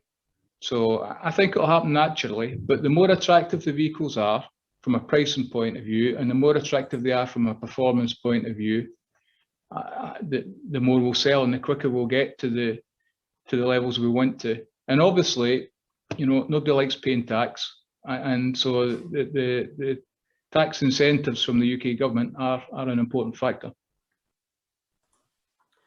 So do you want me? After you. Okay. So there's a couple of things that are going to happen over time, I think, Colin, on this. And equity and equitable access to low carbon transport is what really, really interests me. I live in a very rural area. Public transport is not an option where I live. So therefore, I have to rely on a personal vehicle. And charging infrastructure is a challenge. I do drive an EV, and that's had to drive some of the purchasing choices that I've made. But don't forget, this is still fairly early stages as far as EV penetration into the market is concerned. And we're still very much caught up on this headline range figure. You know, everybody wants to get to 350, 400 miles range to cover that 0.01% time that you actually do drive those kinds of distances. And I do think that as the market matures, people are going to understand that paying the extra money for all that extra range that they never use is a bit of a pointless exercise. So as the market matures and people become much more comfortable with lower range vehicles, that is naturally going to give a lower price point entry to an awful lot of people. So I noticed a question further down about comparisons with internal combustion engines. Well, 2035, there is no comparison with an internal combustion engine vehicle because it won't exist. So all you'll have is electric vehicles. And what we've got to do is we've got to use a combination of technology to keep the cost of batteries down as much as possible. We've also got to look at the integration into vehicle systems to make sure that we've got products that are going onto the roads that are going to fit people's needs. And then there's a process of familiarization with electric vehicles that will naturally happen over time. And I take Alan's point that I don't see that electric vehicle sales are going to go down at all. I think it's just going to go up. And as people realize that the cheaper, lower range vehicles actually meet their daily needs, then they're going to see the accessibility to that technology becoming easier. Phil, when you answer, could you just chip in another thing coming from the government side? There is potentially a question of we won't adopt EVs until it's comparable performance. But as Isabel said, do you think the population actually realizes that internal combustion engine won't be an option? I don't think they do, even though it's been very clear to transport stakeholders and to many. I don't think it's obvious to most of the population yet that 2035 is a real drop-off. The idea is by 2030, you will not be able to purchase a new internal combustion engine car except for hybrids over a period of 5 years, but from 2035 you won't be able to purchase any, and you'll be looking at only ultra low emission solutions. And for cars and vans, that certainly will be battery electric vehicles. So there is a transition. There's hearts and minds to be won. I don't think the government has done a particularly good job of that up to now. And also, as Isabel said, I think there's got to be a range of electric vehicles that suit the different use cases, the different uses of vehicles. So not everyone, as you say, has to be a long range vehicle if you're only going to use it in the city. Bear in mind, you know, DFT figures suggest that somewhere in the region of 95% of car journeys are under 10 miles. You know, not a lot of people are doing long journeys often. But what I was going to say about this whole thing about nudging and getting people to rationalize how they do travel is we need to have better data. We need to connect our transport systems up. So we've talked a lot about cars, and that is a primary mode of transport for a lot of people. But you also mentioned, Colin, about the fact you look at the congestion going into cities, make it very inefficient. So we need to make sure that other options are available and the knowledge of what is available at a particular time. So on some days, the car might be the right thing to do because there's no other option to get from A to B. But if you're traveling around a city, then green public transport, or even as we've done through COVID, less travel and more doing work and leisure activities over video is the way. For all that stuff has to be integrated together. And that will inform people, give them the choices to make decisions. You know, one of the things we're encouraging the public transport industry to do at the moment is to provide information on the level of patronage on buses and trains and tubes.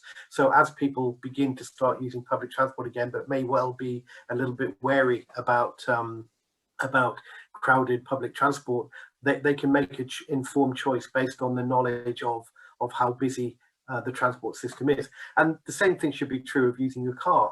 If you're going to be traveling into Newcastle, say for where you live in Whitley Bay, for example, Colin, and the smart traffic management system tells you that it's going to take you an additional 30 minutes today due to congestion, you might choose to go by another means. And it's that information to give people a choice to do things differently. But if they don't, I think to meet our decarbonisation challenges, and bear in mind, domestic transport is about 30% of CO2 emissions in the UK, and of that 30%, which is due to transport, just under 90% of that is due to road transport. So if people don't change their behaviour, there may be some real challenges on government to look at some sort of regulation, something to persuade people to do things differently. I hope that doesn't happen, but that may be a last gasp option, because I don't think we quite grasp the scale of the challenge of achieving net zero and the impacts that will have on society. Could be very good impacts, but you know, there's a long way to go to achieve that.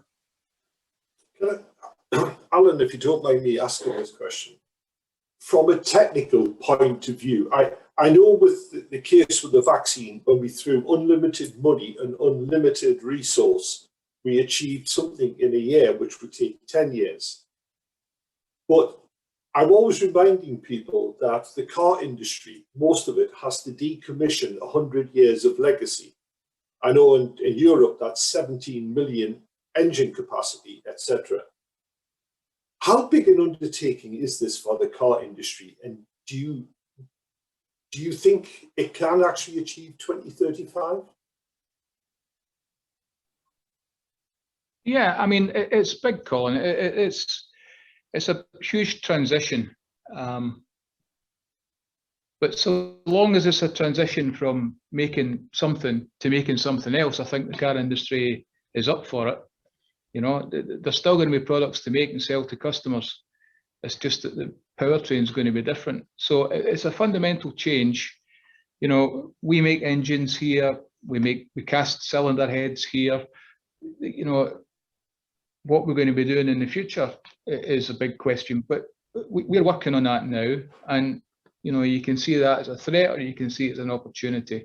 So I think we're on the front foot, and we are, as NISA, and we, you know, in the northeast of England, we are making plans, and very ambitious plans for the future. So we want to be in there at the start. We want to have the right infrastructure around us, so that as we transform from ICE vehicles to EV, as a plant, the Nissan plant in the northeast of England is there and ready to give customers what they want. Thank you. Here's one for all three, and I know two of the reactions. I think there's some people saying there's too much emphasis on electric vehicles. What about hydrogen? Why aren't we going down the hydrogen route? Has anybody got any specific thought? My thought on it is that for heavy goods vehicles and long haul and some trains, it may have a future. But with regard to, because there's a couple of messages saying there's too much focus on EVs. But if we're going to replace the internal combustion engine, which is set, we have to replace it with something. And at the moment, we have two technology choices. One is hydrogen and one is battery. Both employ electric powertrains. So I will go with Isabel first. What's your thoughts? Really interesting question, and I often get asked this because I've been in the battery industry for 20 years. That's what most of my career has been. And people say, well, what about fuel cells? Isn't that a problem to you? Well, from a battery perspective, one thing that's clear is where you've got a fuel cells, you still have a battery. So fuel cells are not the enemy of the battery industry. And if they become widespread, I'm happy I just produce a different type of cell to be able to satisfy that application requirements. I think at the moment, one of the problems that we have is the efficiency, and it's a thermodynamic problem fundamentally, and there will be lots of people that will argue with me on that. But if you look at the energy efficiency, forgetting the source of the energy, and you electrolyze water, which is probably the most practical solution at the moment. You compress, transport that hydrogen around, put it into a fuel cell vehicle. If you start off with 100 units of energy, you will end up with about 25 delivered to the road by the time it's gone through the system. If you compare that with an electric vehicle, you are starting with 100 units of electricity and you're delivering about 70 to the road. So as far as the system efficiency is concerned, it's far better to put that renewable energy, if that's what you're starting with, and put it into a battery system, because you get more delivered by way of motive power to power your vehicle down the road. And if you use that energy to make hydrogen, then it's a really costly and inefficient process. So fundamentally, fuel cells, I agree with you, Colin, where batteries don't provide a solution, which is long haul, heavy duty road transport, because if you did it with battery, you just find an interesting way of moving batteries around and nothing else. You have to go to something else, and that something else in the longer term does need to be hydrogen. I think there's an intermediate stage where we'll go through biofuels and synthetic fuels, so we can convert existing fleets onto a more sustainable fuel in a temporary way. But don't forget, we'll have to reserve some of that for long haul aviation. You know, we're not going to be able to provide all of the biofuels and all the synthetic fuels and feed all of the people and run all the lorries and all the planes. It's just not possible to do that. So we have to start segmenting technologies into different market sectors to make sure that we've got access to the resources we need to keep the world moving. And I don't think anybody wants to see the world going backwards as far as its economic growth and prosperity is concerned. So we really do have quite a challenge in front of us to make sure that we get these technology in the right places and utilize them properly. One of the simplest ways I was told on the efficiency is to think of it sort of this way. If you need a wind turbine for an electric car, you need 2 wind turbines for a fuel cell car. And that's the sort of rough equation. Phil, what's your thoughts? Well, first of all, I agree with everything that Isabel said. At the moment, clearly hydrogen is not as efficient as electricity. It never will be, because you'll be using electricity and converting it to something else through cracking of water.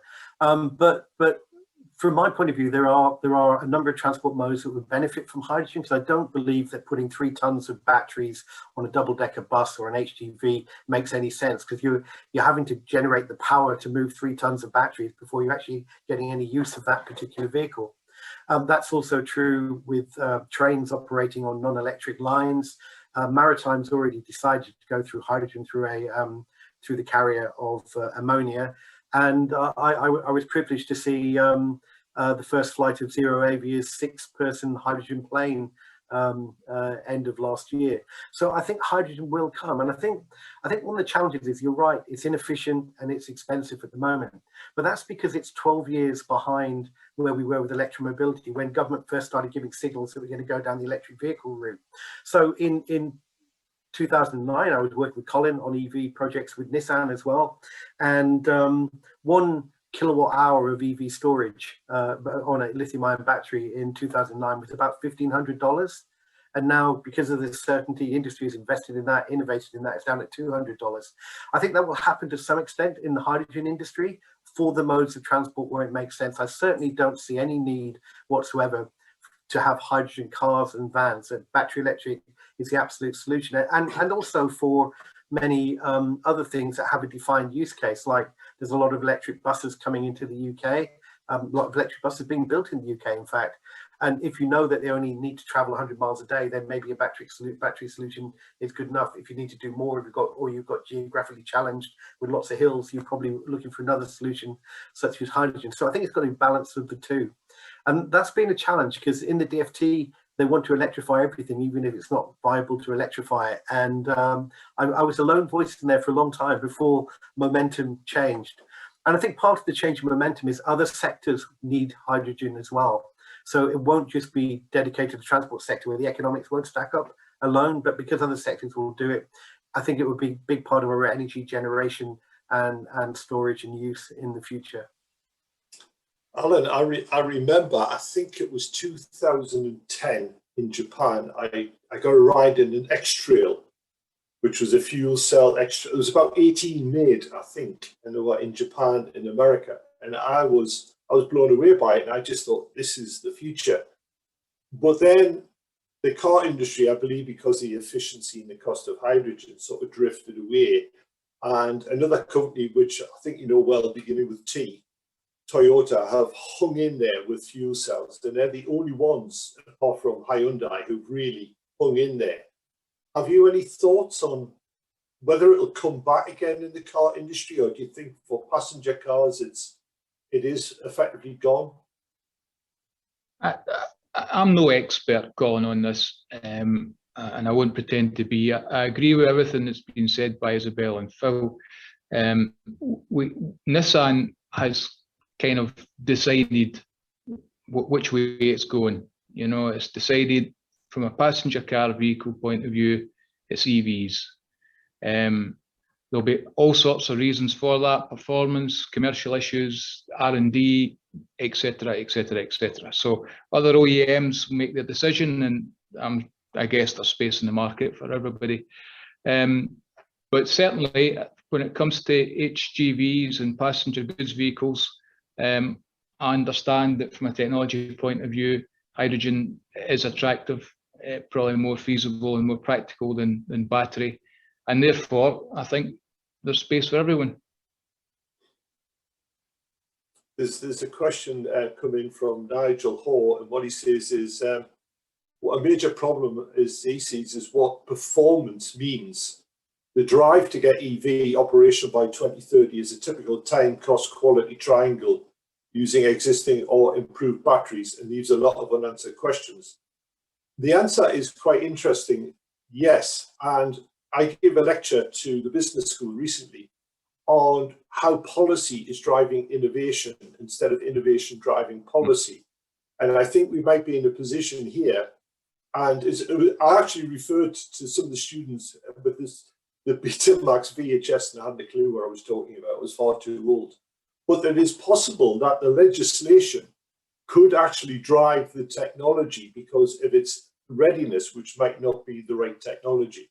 So one of the things I'm finding, as I said at the start, it's really interesting, the questions that are being thrown up. And the other one is the behaviours, because people like me and Phil and others are trying to estimate what 35 million cars will do and what their drivers will do when they actually drive a technology that they've never driven before. And by the time they get that vehicle, the technology will not be the technology it is now. So there's a lot of forecasting and trying to work out what the driver will actually do when they get these vehicles, because we all remember we got a mobile phone, and the number of times people actually phone somebody is pretty remote. It's get used for all other things. Now here's a general question. What do the panel see is the role of local authorities, like the combined authority, the university, in helping businesses and residents realize these opportunities? So what is the role of the local politicians and the local academics? I'm going to leave Phil out of this one because he's got a vested interest. Isabel or Alan, who would like to go first? Go on, Isabel. Thanks, Isabel. I'll go. So, yeah, I mean, I think when it comes to, everybody's got a part to play here. You know, when it comes to, if we're talking about electric vehicles, then, you know, battery production, charging batteries becomes a huge consideration. So the whole distribution network for energy supply being renewable and carbon neutral becomes a key aspect of it. I think that from an educational point of view, there's lots and lots of R&D opportunities, both in terms of the technology of the products that we're making, but also the technology that we're using to try and produce these products in a carbon neutral manner, which is a massive change that faces us as a plant here in Sunderland. And, you know, I think educationally, there's a lot more could be done in terms of apprenticeship type education, but also for staff, employees who are, you know, 20 or 30 years through their career and need some opportunity to learn new technologies, new skills. I don't think there's much out there at the moment from a flexible part-time point of view to suit more mature members of staff in particular. So there's all sorts of things that we can do. Working together in a joined up manner, it would be a good start. I think, to be honest, in the Northeast, we're doing a pretty good job of that. There's always room for improvement, but I do enjoy a good relationship with the partners locally. And that's key. You know, if you're not joined up at the start, then it's never going to work. If it is joined up at the start, then you've got half a chance. So I totally agree with everything that Alan has said. And, you know, local authorities and regional authorities, you know, we need to work very much in partnership because, you know, if you look at some of the training and the skills elements that have been put into like the universities, that's great. We're talking about the new people coming through, but what about the, you know, mid-50s like me? You know, if I was building engines for a living and suddenly that job was disappearing, I'm not going to go back to university and spend 3 years retraining. We need to start looking at the semi-skilled and the unskilled, and also the technician and engineer level positions, and making sure we've got appropriate retraining and upskilling programs in place to make sure that those people can transition as easily across into new technology fields. But moving away from the infrastructure side and, you know, the business versus local authority relationship, I think there's an awful lot that regional and local authorities can do in awareness. Awareness of our environment and awareness of the risks that are around us. And for example, I was driving through a major city, it was actually London, on Monday, and I was sat there in my EV feeling quite smug that I wasn't polluting the local population. And I was sat in a traffic queue and I had to put my air recirculation on to stop all the fumes coming into my car. And then I became aware of the people that were out on fitness kicks, you know, jogging and cycling up and down this road that was just pouring out fumes into the locality. And these people are breathing this right down into their lungs.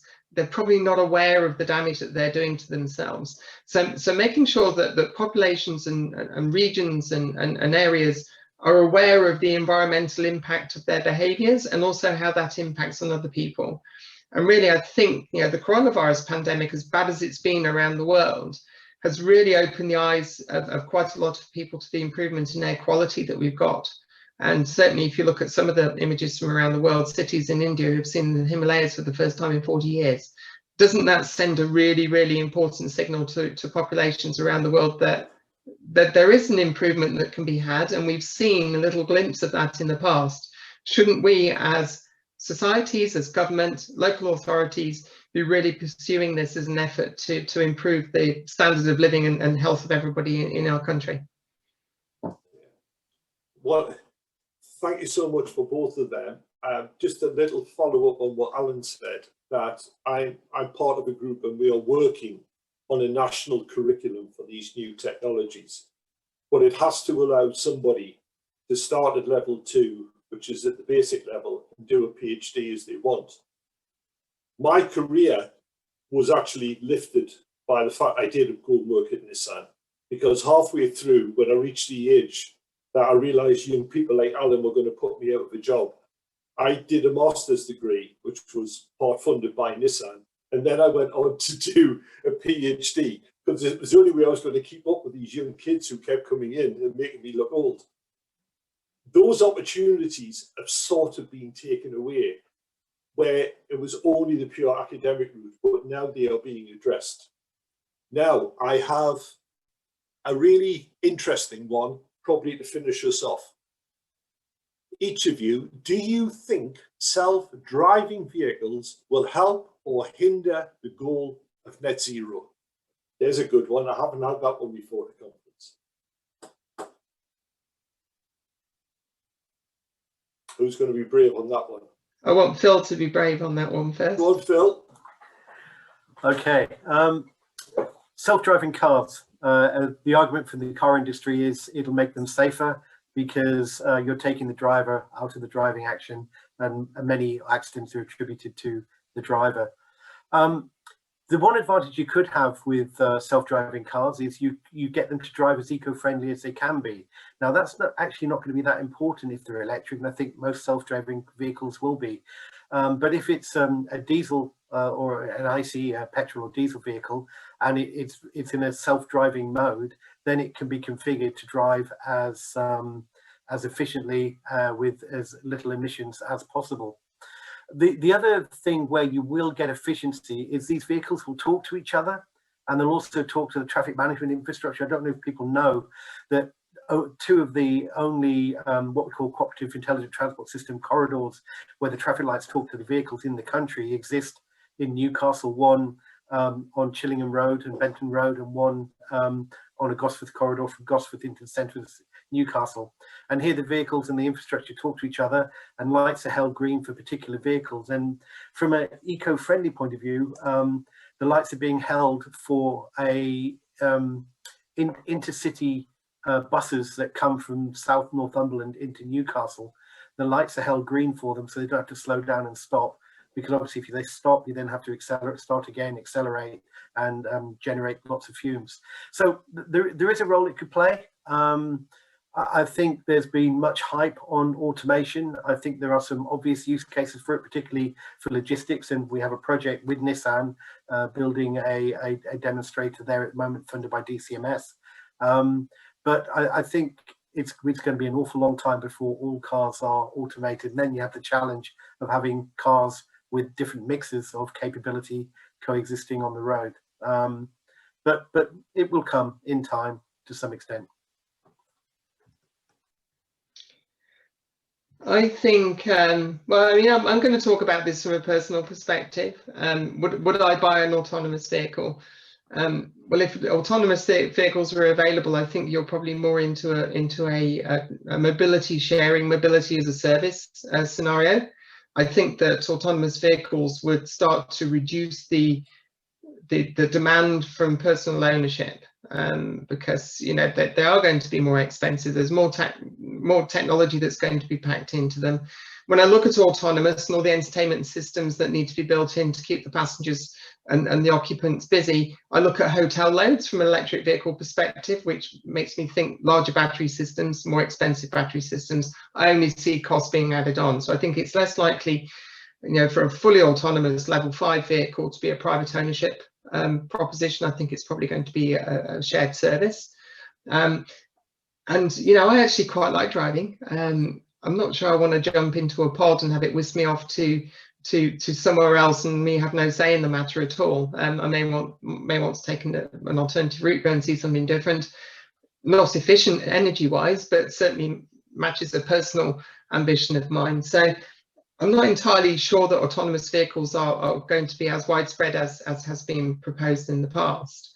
Do they provide a need to a demand? I think in certain areas, yes. In inner city areas where you're less likely to own cars, and especially if you're less likely to use public transport because of maybe, like the virus situation we've all just lived through, if that continues to be a feature of our lives in the future, I can see the public transport might be less popular than it has been. So maybe those areas are going to see autonomous vehicles being adopted, and they are most likely going to be electric or fuel cell powered. I think fuel cell actually works quite well in those situations because the recharge time is going to be important if it's a mobility as a service scenario, and keeping the uptime and revenue streams coming in for those vehicles are going to be quite important. So I think maybe, but as a mix.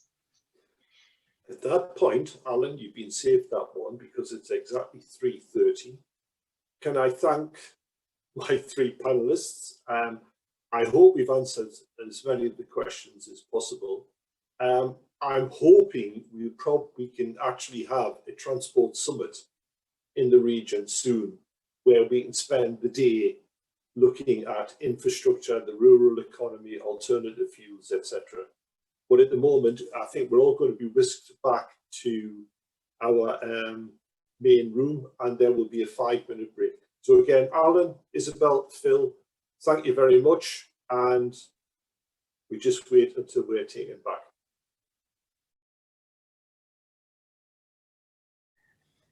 Thank you very much, Paul. I hope everyone can hear me. I've got to try and do 3 years of our work in 5 minutes. So I'm going to talk really quickly. First of all, can I begin by saying welcome to everyone from north of Tyne. Northumberland County Council was keen to get involved with climate change. We did not want to wait until we were petitioned, but we wanted to show a high level of commitment rather than making this just a symbolic gesture. My colleague said, well, what about all the other priorities? Adult care, education, potholes. What about the potholes? But we decided this was going to become a priority. I had to work on my cabinet colleagues on looking for money, on our staff resources, and encouraging staff and members to keep this as a priority for themselves as well. And actually, I've kept this particular piece of work on as leader of the council. And externally, it was important to take residents with us, be they sceptics or committed. So we began by setting up a group of campaigners and interest groups, a cross-party working group of county councillors. We began to engage with the public, with small groups, school events, and then suddenly, as our diaries were filling up, COVID came along.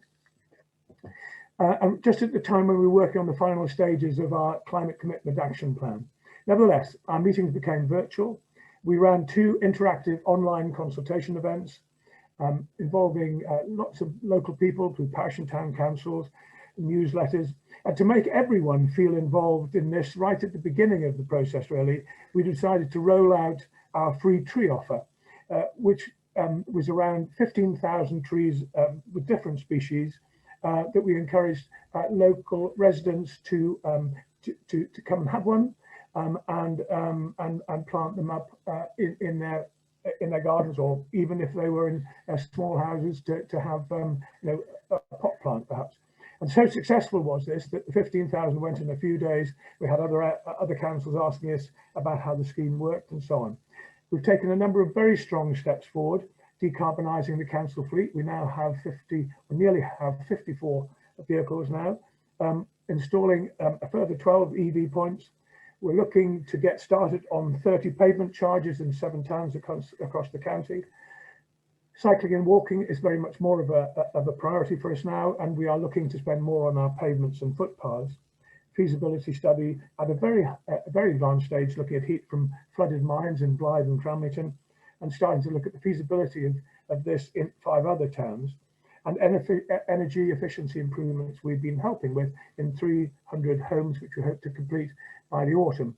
So far as transport is concerned, we've been very, very strong on the new Northumberland line, which links southeast Northumberland to Newcastle, saving thousands of car journeys.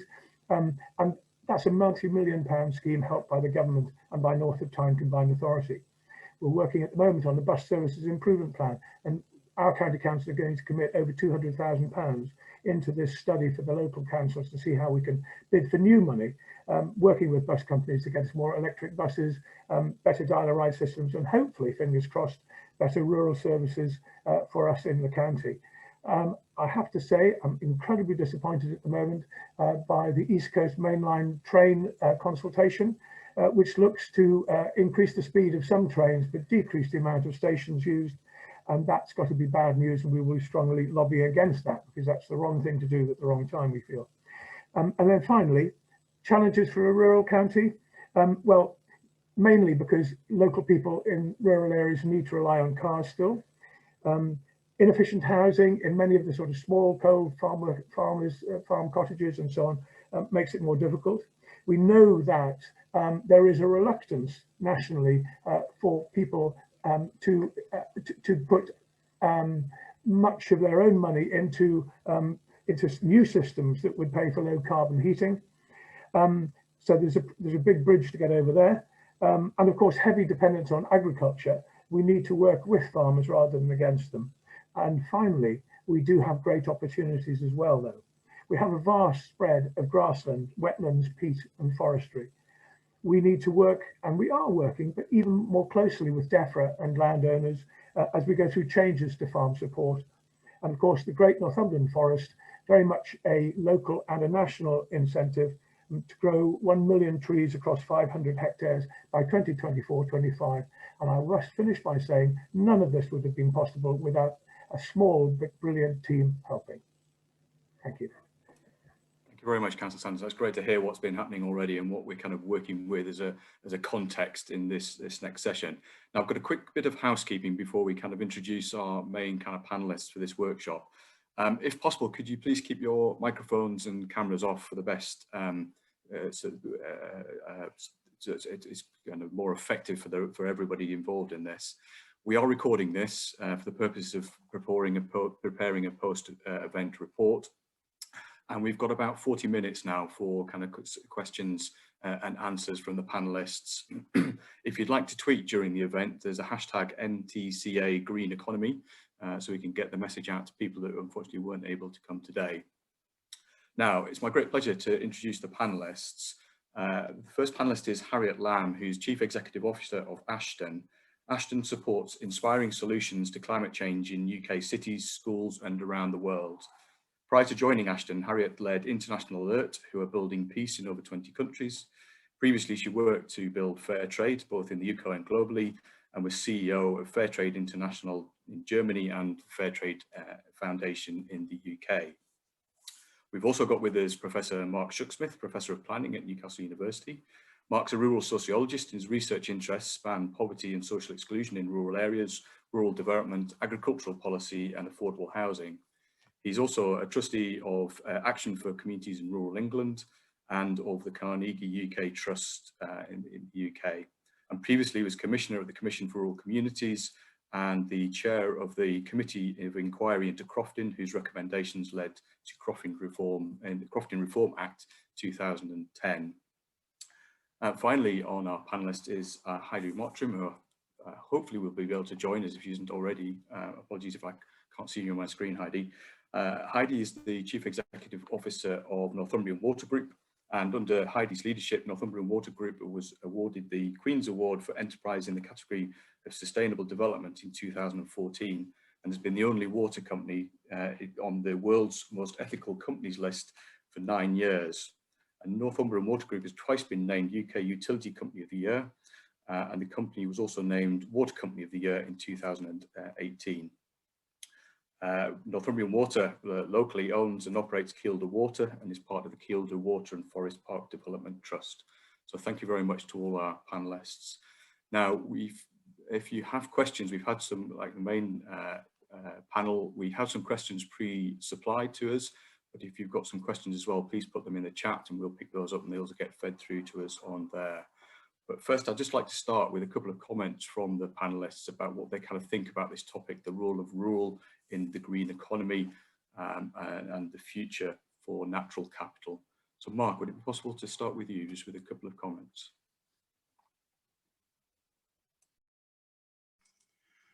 Thanks very much, Paul. Just remember to unmute there. I think probably the starting point for me for this discussion, how can a place-based approach to net zero activity help us, is to ask what is a place-based approach. I know more about that than I do about some of the detail of the environmental issues. And the basic idea of a place-based approach is to engage and empower people to develop a vision and activities towards a better future for their own place, supported by government and enabling government and by other stakeholders like universities. This approach should draw on local assets and reflect the distinctiveness of each place, while also networking with other places and other actors outside the area, connecting with markets, learning from other rural communities which are trying to do similar things, and drawing down assistance and support from government, local and national levels. Local resources, I should say, are not only natural resources, but also local knowledge, networks, institutional capacity, leadership, cultural heritage and identity, and infrastructure. So, in short, this is not just bottom-up, although it is at heart bottom-up, but it necessarily interacts with the top-down. Who has control? How can people in that place negotiate who has control and try and have more control themselves? And where are the decisions taken which affect their places? How can they be there at the table? So that's my start. What is a place-based approach? Thank you very much, Mark. That's very kind of stimulating, and hopefully we'll pick up some of those particular issues in more detail and some of the other questions we've got in. Harriet, can I come to you next and just ask you to kind of consider that topic and your views on this? Yes, thanks very much. And really building on what Councillor Sanderson was saying and what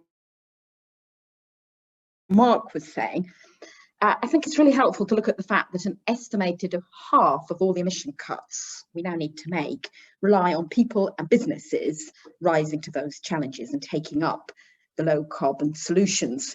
And so that's both a challenge and opportunity for how do we reach zero carbon in north of Tyne in particular, in a way that does engage people and does that also by delivering those additional benefits to people.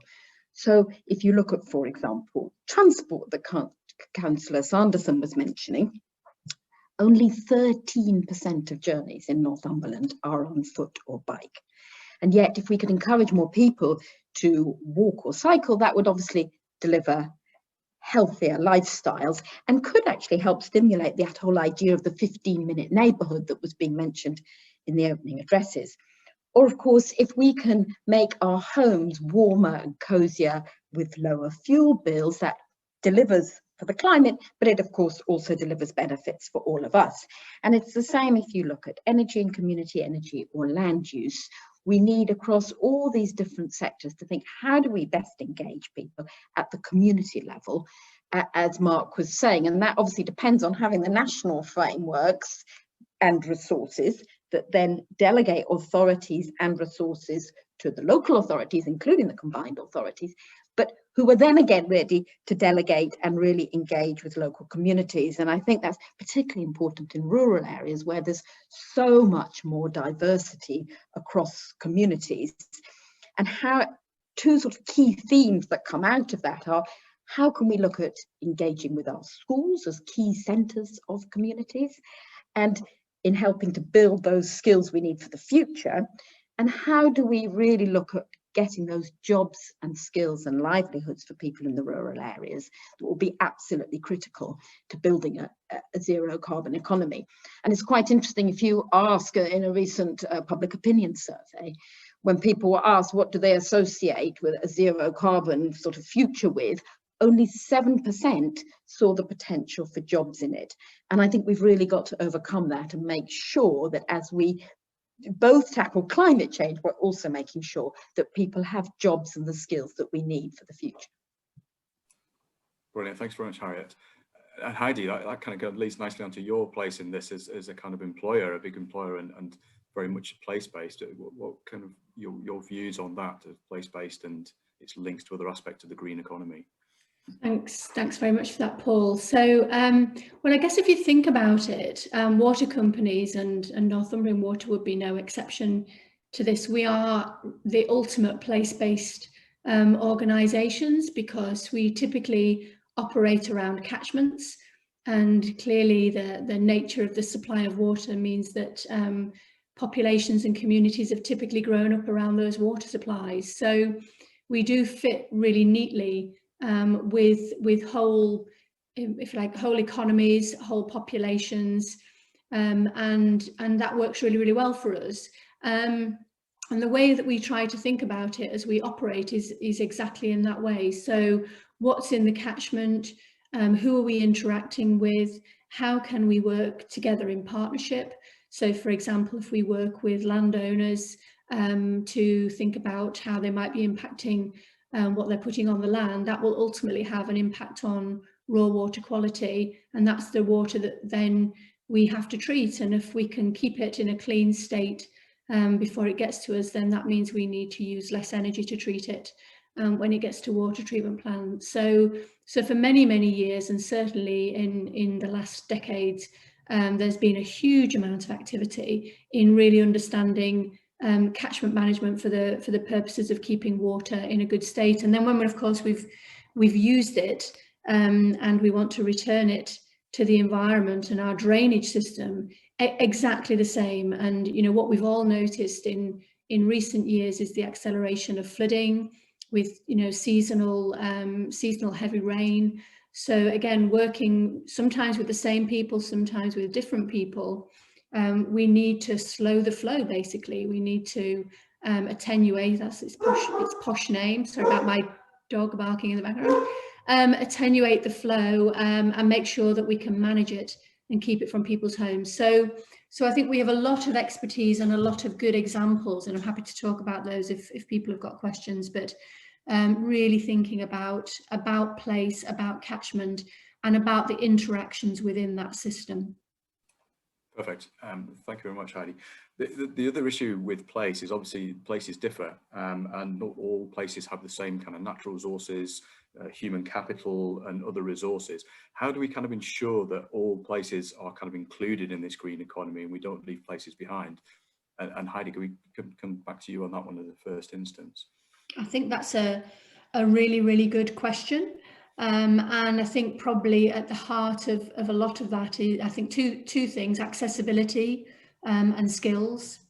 So if I take maybe the second one of those, what we're observing, and Harriet a moment ago was talking about, the job opportunities of green, really noticing that the skills agenda is shifting, and what we need to be working in partnership with our schools, which we do, around getting more people into STEM subjects, because what we're looking for in these kinds of green jobs typically are people who are very, very, very good at things like IT, both the provision of it, but the management of the data that comes from it.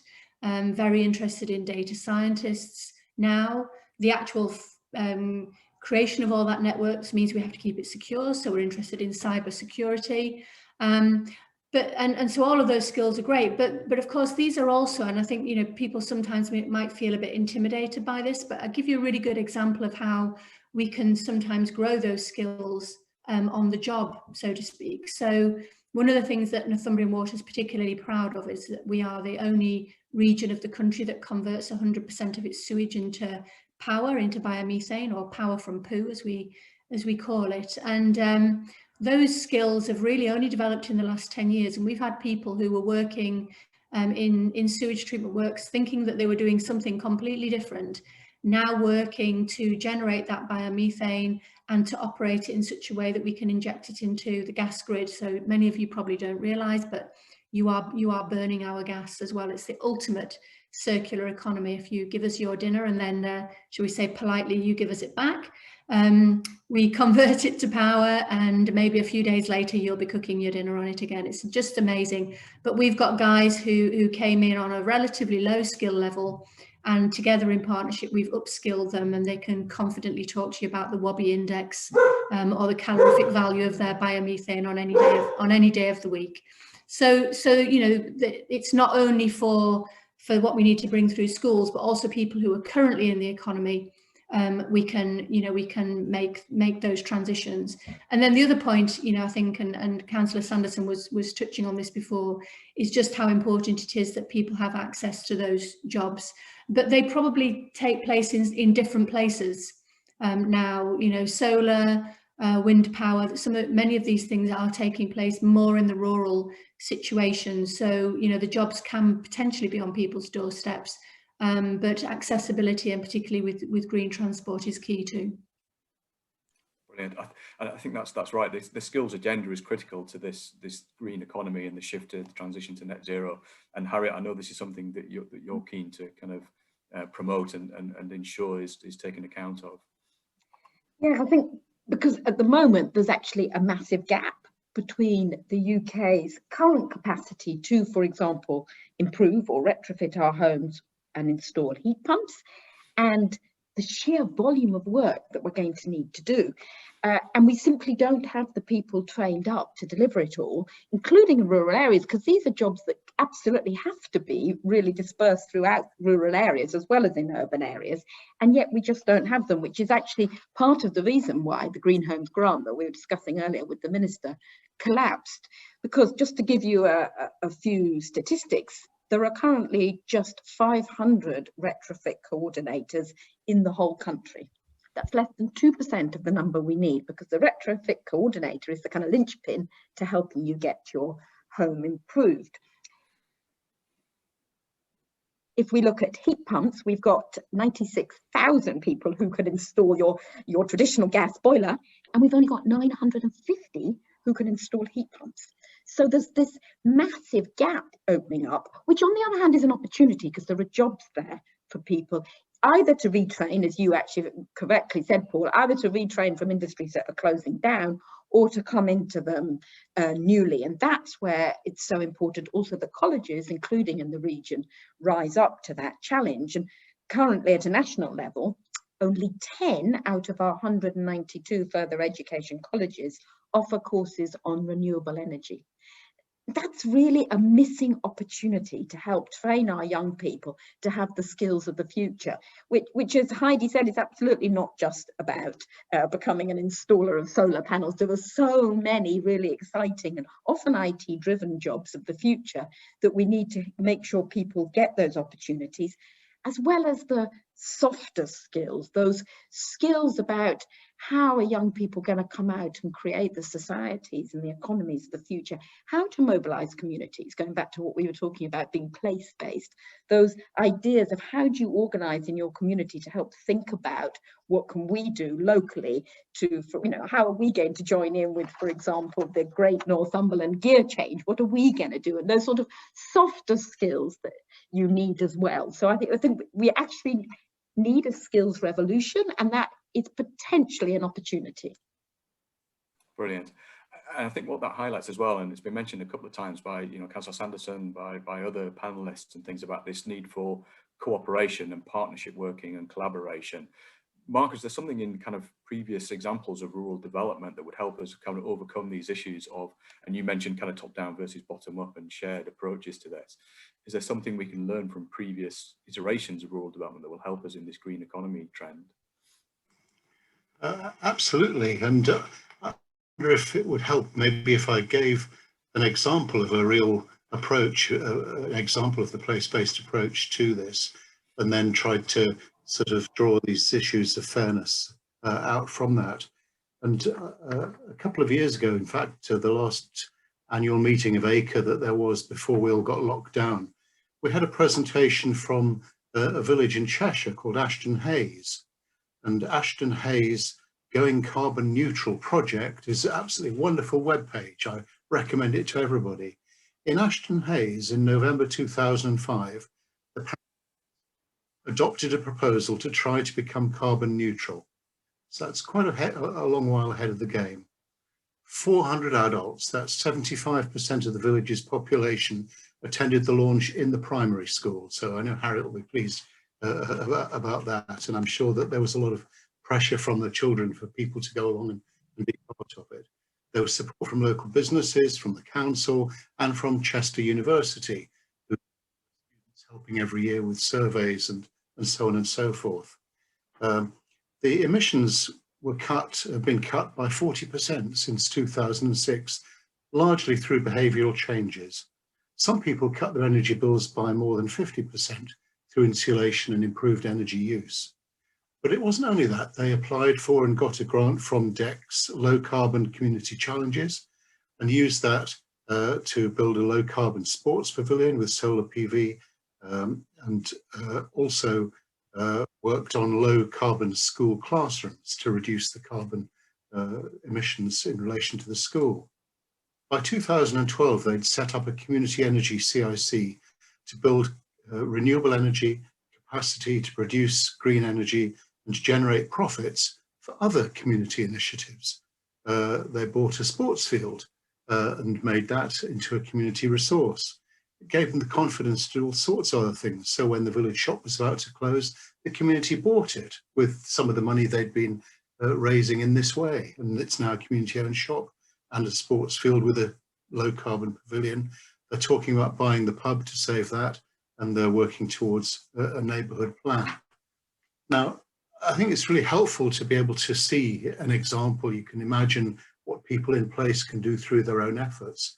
But coming back to the question of fairness and the different capacities of different places, I'm sure there wouldn't be many villages at the moment that could just do that off their own bat without the support of community development workers or project officers from the voluntary community sector, helping them along the way, maybe putting them in touch with other communities that have already done that. So how do you try and get it to be not just those communities that already have that capacity and that possibility, but how do you build that capacity in other places as well? And that's where, as I'm implying, you know, people on the ground, community development workers, whether they're from the third sector or from the government, sort of people who might have been working in the early stages of LEADER, people who've been rural housing enablers, have been doing exactly these sorts of things in other spheres of community development. And within each community, it's also important to try and promote fairness there. So it's not just the people with the loudest voices, the people who have the greatest capacity, whose vision of the future rules, but including everybody, giving everybody voice is another big challenge. Brilliant. Yeah, having those kind of concrete examples is really good to kind of ground it, and it sparked another question, which I think is really relevant to the discussion we're having now around how do we ensure that those kind of gains or investments and returns stay in that local community and aren't lost to that. And Heidi, I wonder if you could speak to this around your experience with Cllr Water and the trust and the activities that Northumbria Water Group does in that local area. Yeah, absolutely. And but actually, just before going to that, I was just reflecting, listening to the questions and Mark and Harriet about this whole idea of place again, and just perhaps Mark's example there, because I think the storytelling is really key, because at the moment lots of people don't really understand what does this mean to me and what can I actually do. I think there's a lot of people want to do it, but what can I actually do? And so I think if you can get hold of something that you go, okay, that makes some sense, perhaps I can go with that. And so just the example I wanted to give you is for those people who are involved in business like we are. So you know, we've set ourselves an ambitious goal to be carbon neutral, to be net zero by 2027, and we're on the pathway to do that, which I'm super proud of. But there's lots of levers we have to pull in order to do that. And one of the things, and it has actually multiple benefits, was we decided that we would spend 60p in every pound in our supply chain in our regions.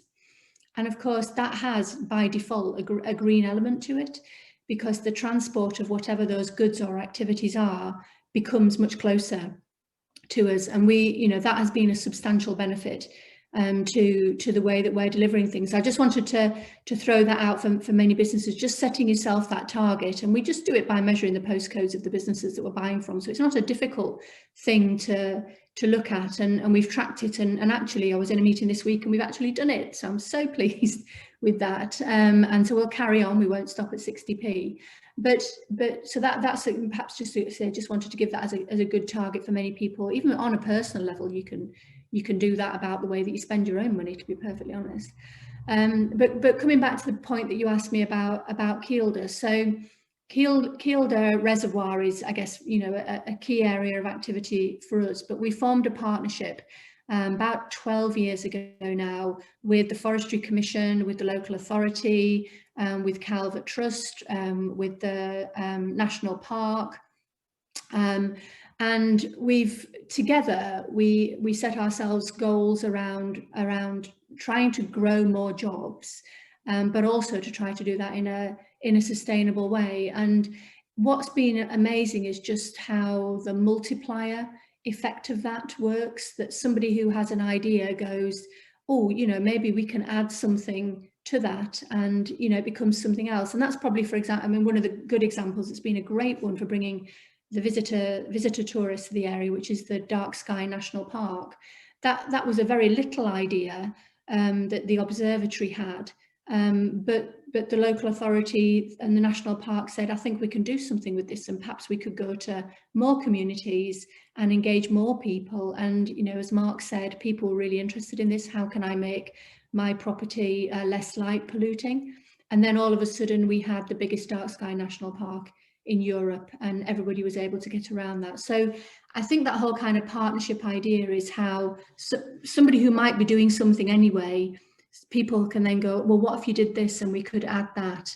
And I could give you examples all day. You know, we've got a big hydro plant up there. You know, people have built things around that as well. So, you know, it's that talking, it's that learning, it's that multiplier effect that really drives things in, particularly in rural economies, where, you know, the connections are not necessarily always that obvious. Brilliant. And Councillor Sanderson will be happy to hear about the Dark Sky Reserve with his other hat on as ex-chair of the National Park Authority. So I know he was present at that happened. We've had a couple more questions. John, the question about housing, which I might return to at the end, because we've got another question that relates to that kind of issue around just the general sustainability of rural areas and whether we should all move to cities. But before that, I'll come back to Harriet and ask her the question around the role of community development workers and working in communities and that capacity buildings, because I know Ashton has this community, the champions, the climate champions. So just how do you develop that kind of capacity in communities? Well, I really agree with what Heidi was saying about the importance of telling stories, and telling those stories about big companies like Northumbrian Water and major achievements, and also smaller, really local enterprises and what people have achieved, whether it's local car sharing schemes, for example, that will help make it all feel more and more possible for each of us to take those small steps, as well as helping to build that mandate for local and national government to make the really big investments that we need, and to put in place the tougher regulation, which I think answers some of the questions as well about building housing, and housing still being built with old fossil fuel heating, for example. I mean, there are clearly cases when we absolutely need national to really push those companies that are the laggards to really step up to the plate and play their full part, at the same time as we need the resources from national government that can be devolved down to local authorities again, because obviously local authorities are so short of cash. As one of the comments is that the local authority budgets have been cut by about 60% over recent years, so it's getting tighter and tighter to invest in those kind of initiatives like building up community development workers that are undoubtedly key if we're going to make the transition really a just one. So I think in the run up to the big climate change talks, COP26 coming up in Glasgow in November, if ever there was a time for government to show itself as a leader and to really put both regulation and then resources behind empowering people to work locally, now is the time. And I think it's really exciting to see the climate assemblies, for example, taking place up and down the country as really new ways to enliven democracy and start to see it's not just about voting once every few years. It is really about helping create those future green economies and societies locally.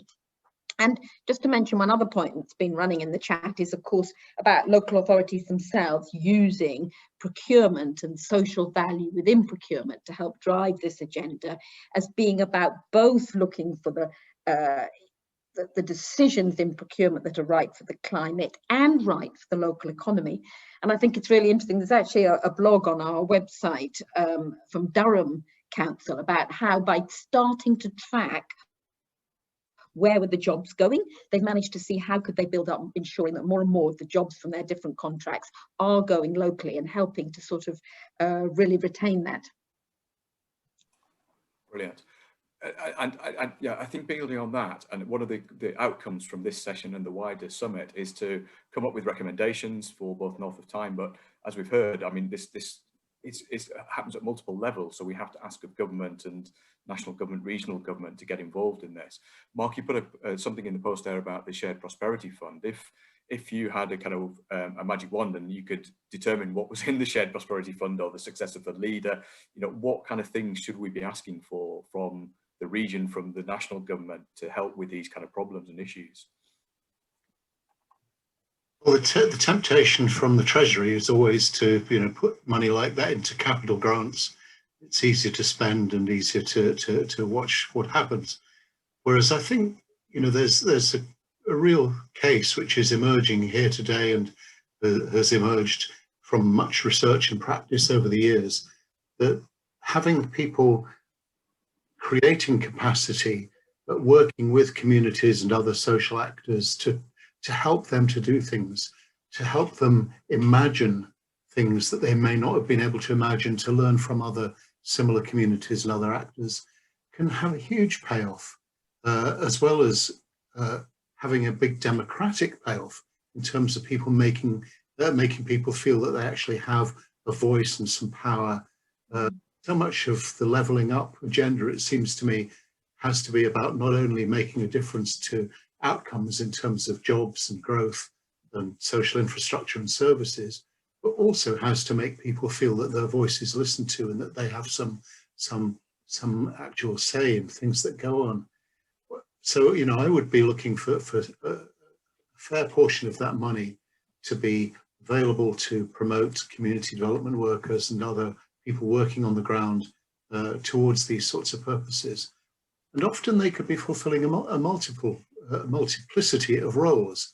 So they might be trying to help address fuel poverty as well.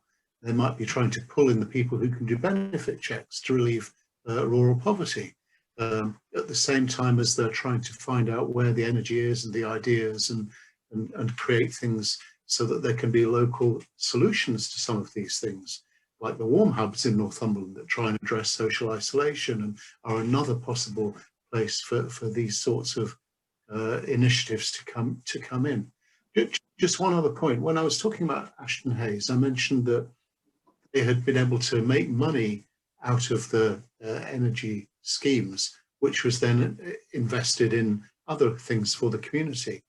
And I do think one of the things that we rarely talk about in England, but they talk about all the time in Scotland, is about community ownership, whether it's of land or other assets. Because if you want to try and keep profits in an area and use it for the benefit of that community, that can be very, very powerful. If you look at the Western Isles, 75% of the population there now lives in land which is community owned, and they are reinvesting that money, creating businesses, bringing renewable energy. If only the government would improve the power lines so that they could actually sell that electricity to the national grid, that would be even better. You don't have to go to the Western Isles. You can see it in a place like Cllr, not so much from renewable energy, but from building the affordable housing. The rental income from that allows them to have the project workers who do so much for that community. Like I say, I think that's a really great proposal, Mark. And right across Northumberland, we've got community shops that are often making money and thinking about how best to invest it. And that could be a really exciting proposal to put some of the resources into community development work that could help. Otherwise, people get stuck because it is difficult to get planning approval for a community energy scheme, or it is difficult to think what to do about retrofitting local homes. But if there was some, if the money that was made from the community shop or from the community pub could be used in that way, I actually think that's a really exciting idea. And if I could possibly build a little bit on all of that as well, which, because I totally agree with it, and wearing another one of my hats, I'm the vice chair of the Local Enterprise Partnership. You know, I think with the Shared Prosperity Fund, you're quite right, Mark, you know, it does tend to, those kinds of money and previous, you know, similar sources of money like ERDF when we were members of the European Union, you know, they do tend to come to us as capital. But you know, what we've particularly seen during COVID, where we've had to be really fleet of foot and agile, particularly to help small businesses, I think it shows that those organisations which have really already built, if you like, regional capacity, can you know, distribute those kinds of funds in really innovative ways very, very quickly. And we certainly, I think, could be able to do both revenue and capital around those kinds of ideas. And I would love it if we were given, you know, remits around green growth as well as just pure job creation and economic growth. That would just be brilliant. And you know, those structures and those fabrics and those, because it is a partnership again, you know, between local authority and business, already works really, really well. So use it. Brilliant. We're coming to the end of this session, unfortunately, because it's been a fascinating discussion, and we could have gone on for a lot longer. So the last question, we'll return to the question about housing and a question we had previously around, wouldn't it be better if everybody lived in cities, or rural areas inherently unsustainable in any event? You know, how can we ensure that rural areas are kind of front and centre in this green economy and not kind of missed out? And Heidi, if I could come to you first with your kind of views on that.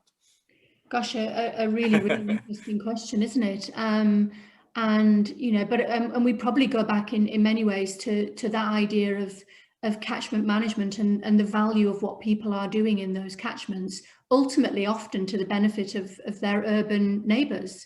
Because if we have great relationships with people around, you know, water attenuation, building, you know, wet areas in their land, then ultimately that will stop, you know, the problems which typically will manifest themselves in the urban areas.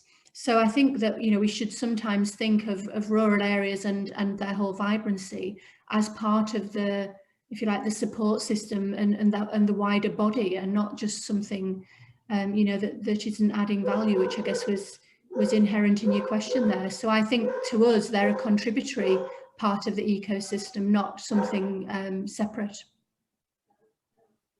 I really agree, Heidi, and particularly when you think about the increasing interest in nature-based solutions and the absolute critical importance that we address the carbon footprint of our food. And that means also then working much more proactively with farmers. And so I think those pillars are absolutely critical to how the country moves to zero carbon.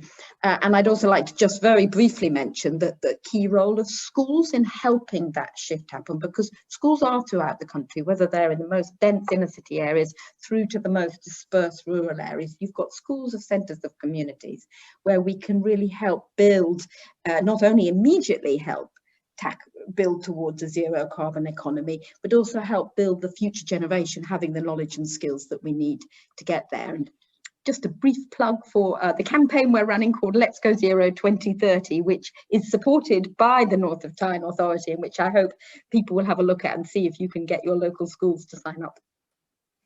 Perfect, thanks for it. And Mark, can I point you in the direction of the housing question? This you know is a huge or a large development in a rural community, sustainable. I know. Yes, indeed. I mean, if you think about how rural areas can contribute to net zero, obviously you think about the potential contribution through renewable power generation, through carbon fixing, but also perhaps through more home working with the urban-rural shift that we may, that's being heralded by many as a result of the pandemic.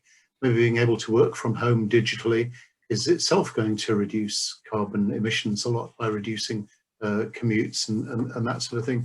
Perhaps we can have a new cottage economy and encourage good jobs to come to rural areas rather than the rather lower paid jobs that there tend to be, or as well as the rather lower paid jobs that are there in agriculture and tourism. But just taking the point about housing a little bit further, it was The Economist that actually argued that nobody should live in a settlement of fewer than 32,000. For some reason, they thought that the cities were more environmentally friendly because people could walk everywhere or go on bikes, and not looking at anything else. I think that the agenda of climate change was being captured by anti-growth interests who didn't want houses built in the countryside. And we must guard against that. We must try and make sure that whatever policies we follow to try and promote net zero, that they are about inclusive green growth. That is, they're fair across the current generations as well as between present and future generations. Mark, we're just going to close the thing. So I just want to say very quickly, thank you to our panelists and thank you for all the questions. Welcome back, everyone. Hope you managed to have a quick break and to get some refreshments. My name's Jane Robinson. I'm Pro-Vice Chancellor of Engagement and Place at Newcastle University, and I'm pleased to be chairing this, the final plenary session of our Green Growth Summit today. To use a bit of a footballing analogy that feels apt at the moment, this session is going to be a game of two halves. First, we will be hearing a very brief summary from the chairs of all three breakout sessions that we had.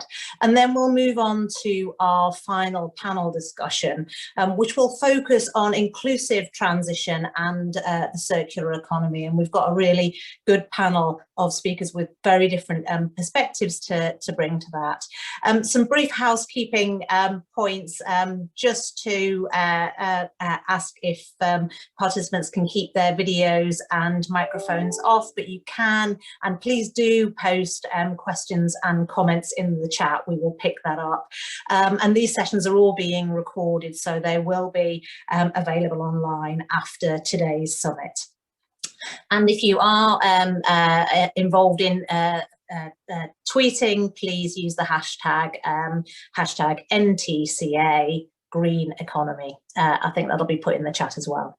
So if we can move to the chairs of the breakout sessions, hopefully we can start with Neil Beattie.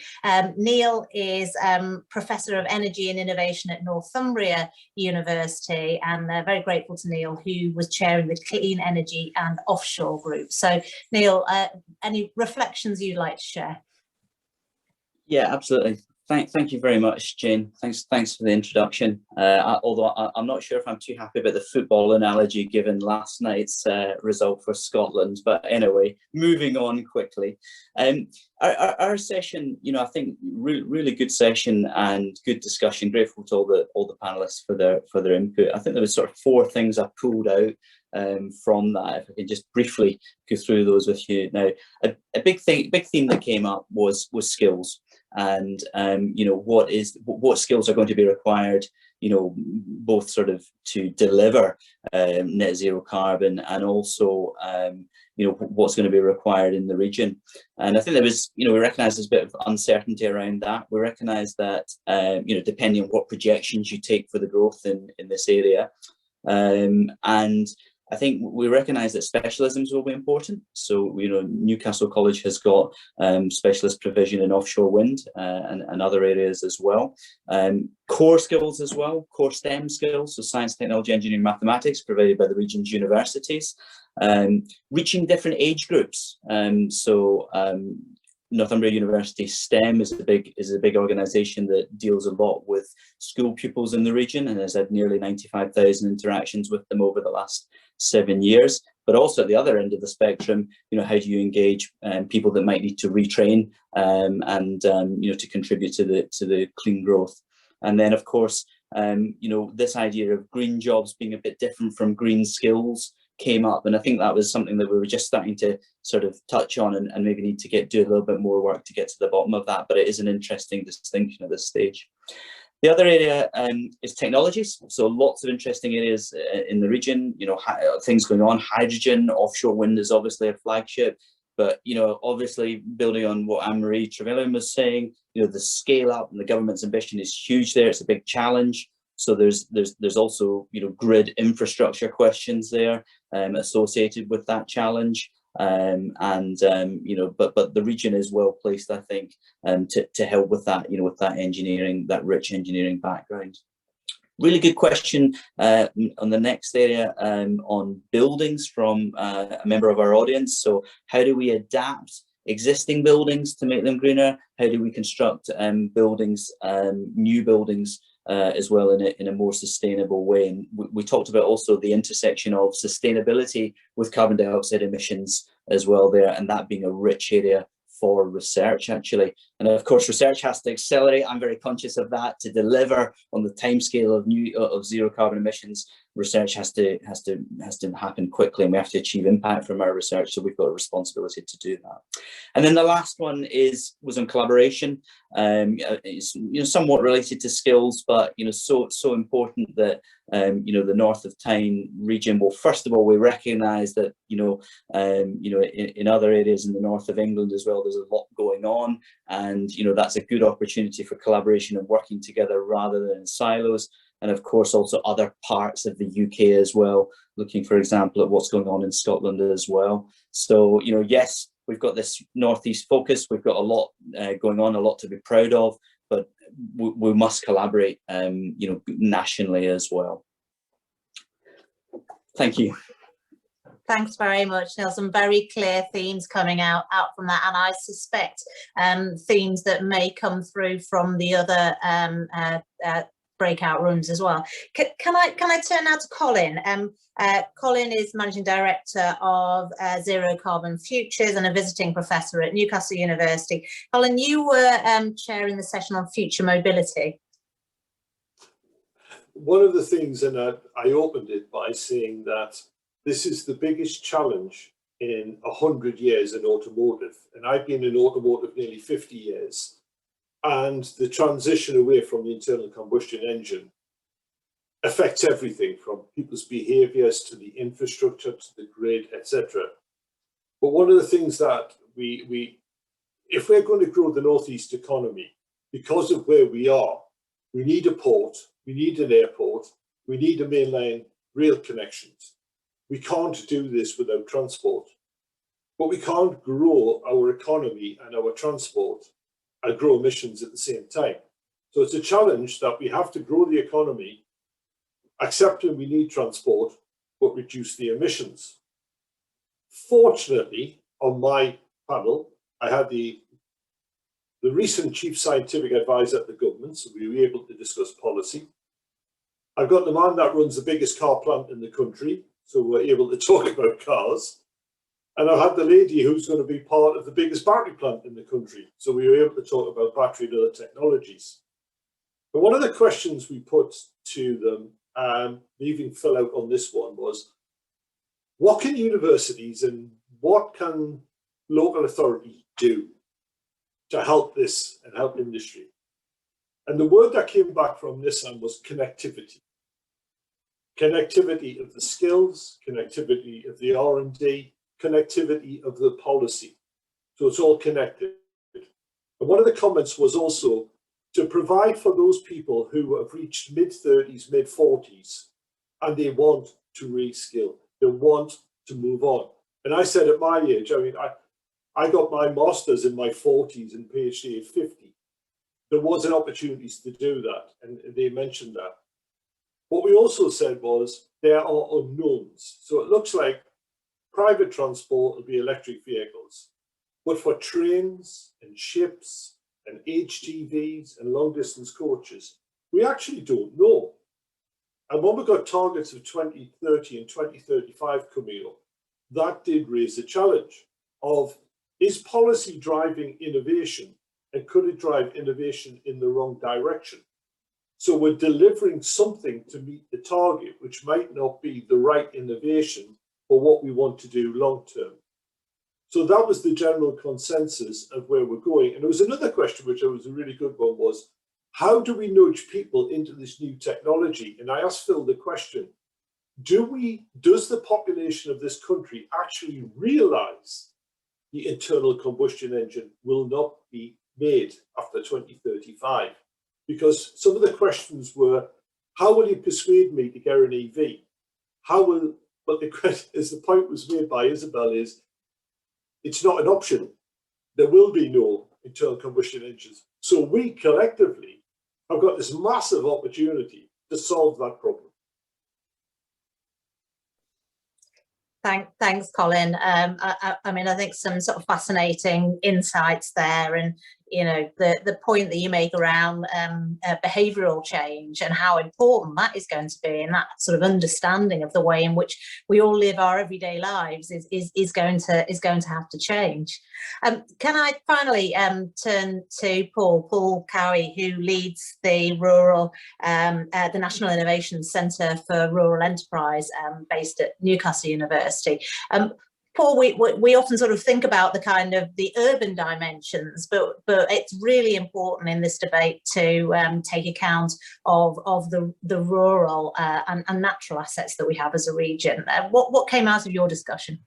Absolutely, we ended on that question. Actually, apparently the Economist suggested that nobody should live in a settlement less than 30,000 and inherently unsustainable. But we hopefully poo-pooed that and came up with lots of ideas.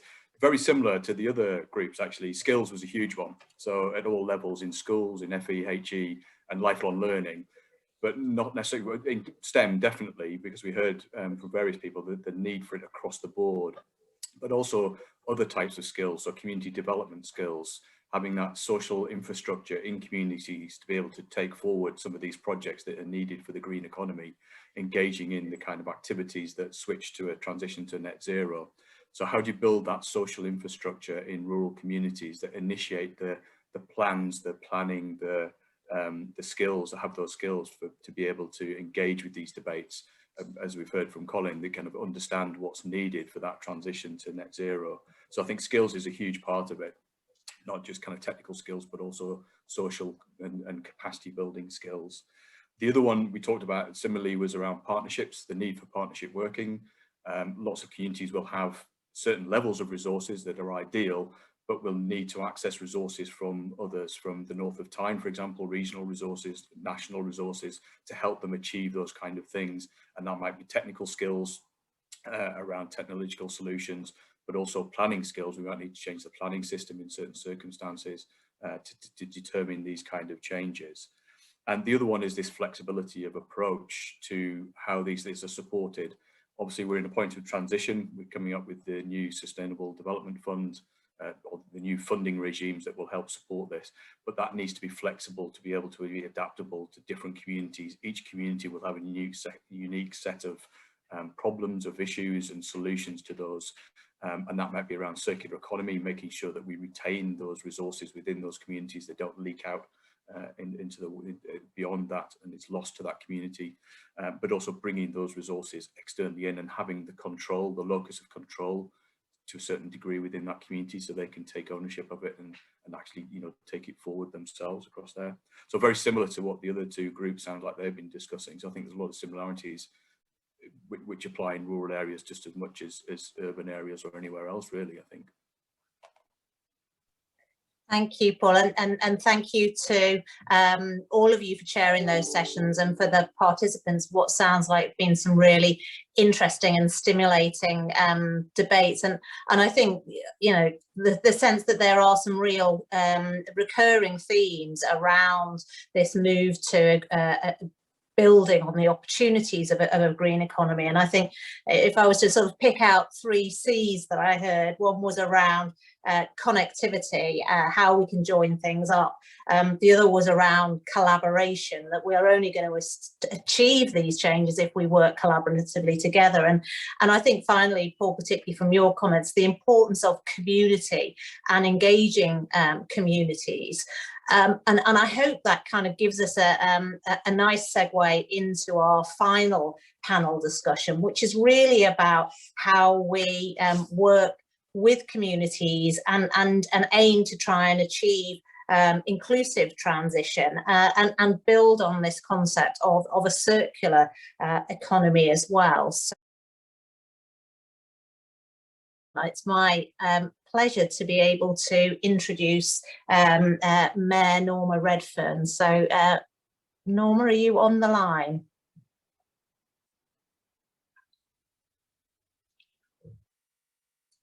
Hello. Hello there. Hello. Lovely to see you, Norma, and you welcome. too, Jane. Welcome to this session. Just a very brief word of introduction. Mayor Redfern is the elected Mayor of North Tyneside, but also the Deputy Mayor for the North of Tyne Combined Authority, as well as being Cabinet Member for Housing, Land and Development.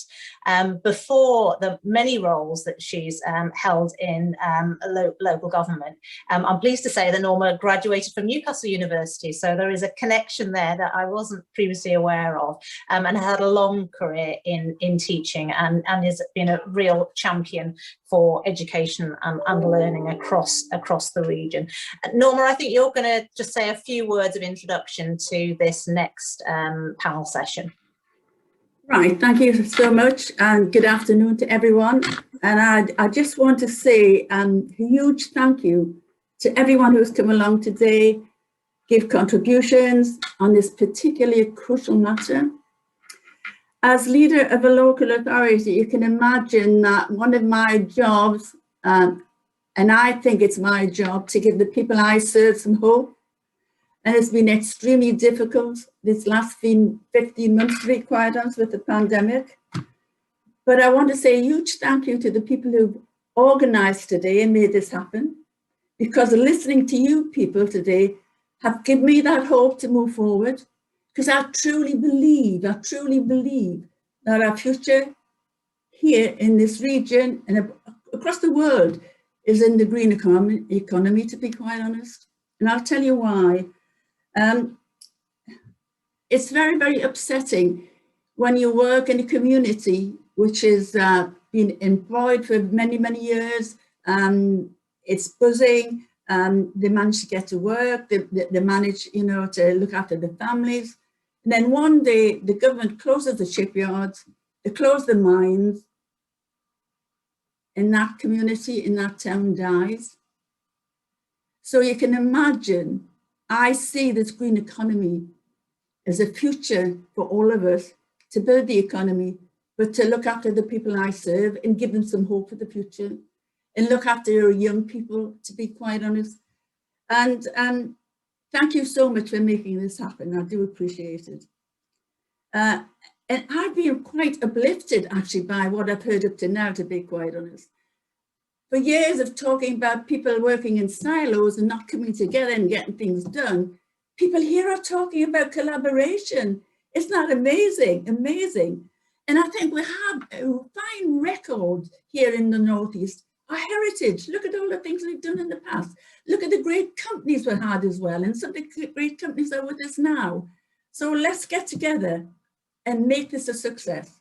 And let's chase the funding. Let's chase the funding to make this happen. And I know by talking to our residents, our businesses and our partners and our visitors, and our young people in school, how important protecting their environment is to them. Also making sure that we rebuild our economies across the world. And we do that in a sustainable manner. And that's why I'm so proud to, when I was up for election, I put my greenest ever manifesto to the public. Not only because I would get votes, because I really was passionate about it, to be quite honest. And I was delighted that I was successful. I think this pandemic has and is having a profound effect on the lives of millions of people around the world. And I witness it every day. As I speak here today, and after 15 months of total disruption of our lives, we are still trying to establish the true economic costs of the pandemic. The severity of the impact on the global economy are forecast by many commentators to exceed that of the 2008 financial crisis. The pandemic is also taking place against the backdrop of the ongoing climate emergency.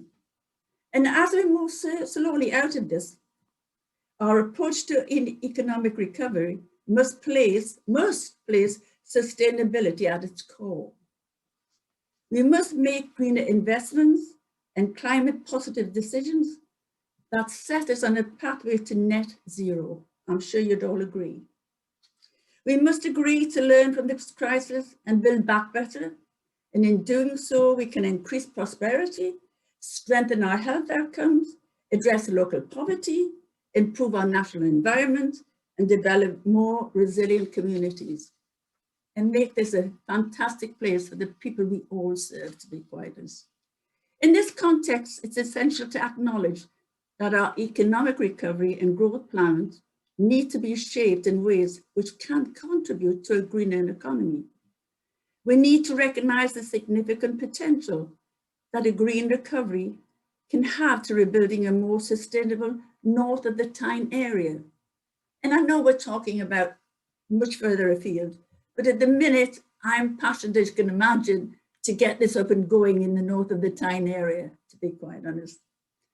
This circular economy concept is fast becoming a new model for resilient growth.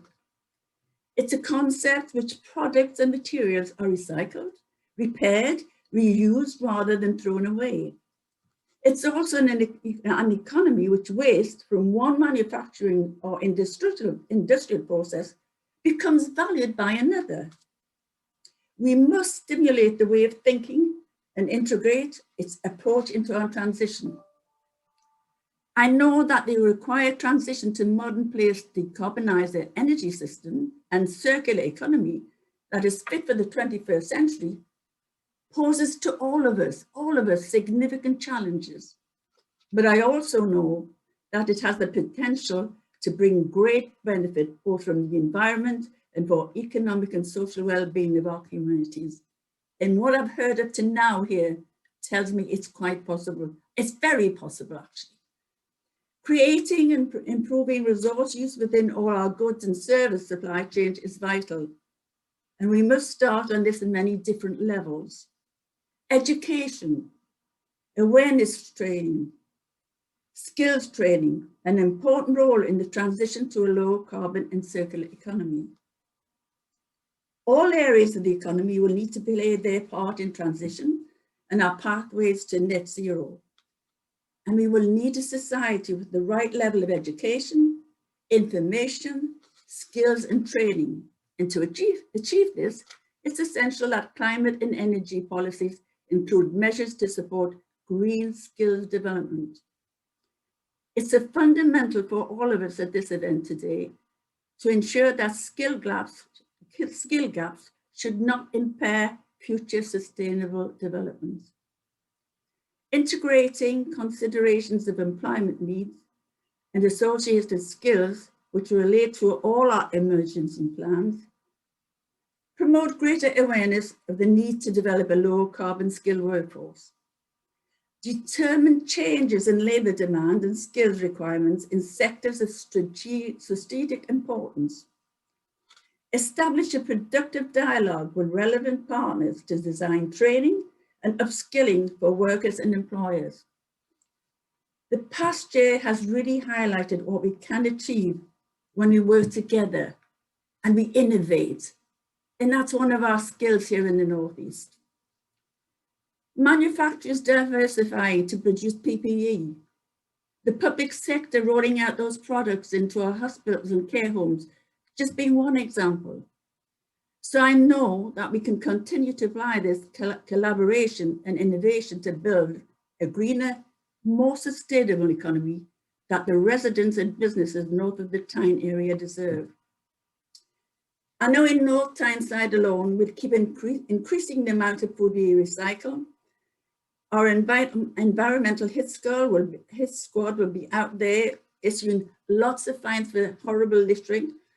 We will secure funding to help households install low carbon heating. We will increase opportunities for safe walking and cycling, including providing a segregated cycleway at the coast, that overcomes the issues encountered during the pilot scheme, which were many, but we'll actually find some solutions to that. We will publish an action plan of the steps we will take. In the national investment, we will seek to make North Tyneside and the area north of the Tyne carbon net zero by, I would like to say, 2030.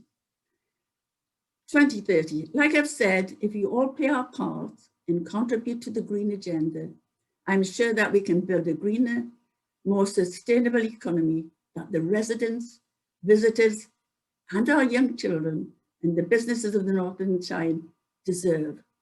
And I would just like to say to you all, thank you so much for today. You filled me with hope, and that fills me with hope that I can carry out for the people I serve. But more importantly, what happens today is really important. We have to stay together, work together, and plan together. The Minister has told us there's money out there. We need to work together with our businesses, our politicians, our voluntary sectors, and campaign vigorously to get some of that funding to make things happen here in our area. So thank you so much, much appreciated. Thank you, Mayor Redfern. Really appreciate those comments and that sort of heartfelt call to action for us to sort of really build on that collaboration and to put sustainability at the heart of our plans for economic growth in a way that will benefit all communities. And I think that's a theme that we've heard very, very strongly today, and hopefully something that the Minister will have taken with her from today's discussions as well. I'd now like to move us on to the panel discussion, and I'm delighted to be joined by a fantastic range of different speakers who bring lots of different experiences and perspectives to this debate. We're hoping that we will be able to hear from all of them for a few minutes, and what I'll do is I'll just introduce each of our panel members in turn to share their reflections, and then there'll be an opportunity for us to have a bit of a discussion with the audience. So if you do have questions you would like to ask, please do put them in the chat and we can pick them up with our panel members. So I will start off by introducing Olivia Grant. Olivia is the independent chair of the oversight panel established by the North of Tyne Combined Authority, which has been working with the Citizens' Assembly on climate change. So very important in terms of understanding that voice of local communities. Olivia will be known to many and has held many roles across the region as former chair of Your Homes Newcastle and also former chair of Newcastle University Council, and is a long-standing champion and promoter of education, employment and skills across the North East. So Olivia, can I ask you to open the discussion? Delighted to, Jane. Thank you very much, and thank you everybody. I'm delighted to tell you about the Citizens' Assembly, which you may know is becoming increasingly used throughout the country and indeed in Europe. But I'm also pleased to say that this is the first combined authority which has ever commissioned a Citizens' Assembly. So whereas many in England particularly have been single cities, ours is not. I was joined on the 12-strong oversight panel by representation from all three local authorities, from academia, the private sector, the voluntary sector, and from environmental groups. And our role was to agree upon and monitor the structure of the work of the Assembly. So the first thing we had to do was consider, then set the question which the Assembly would seek to answer through their deliberations, agree a process for the recruitment of citizens, and then identify suitable commentators to present to the Assembly and to push for implementation of the recommendations subsequently, which is where I'm at the moment. Our panel met 6 times during the Assembly.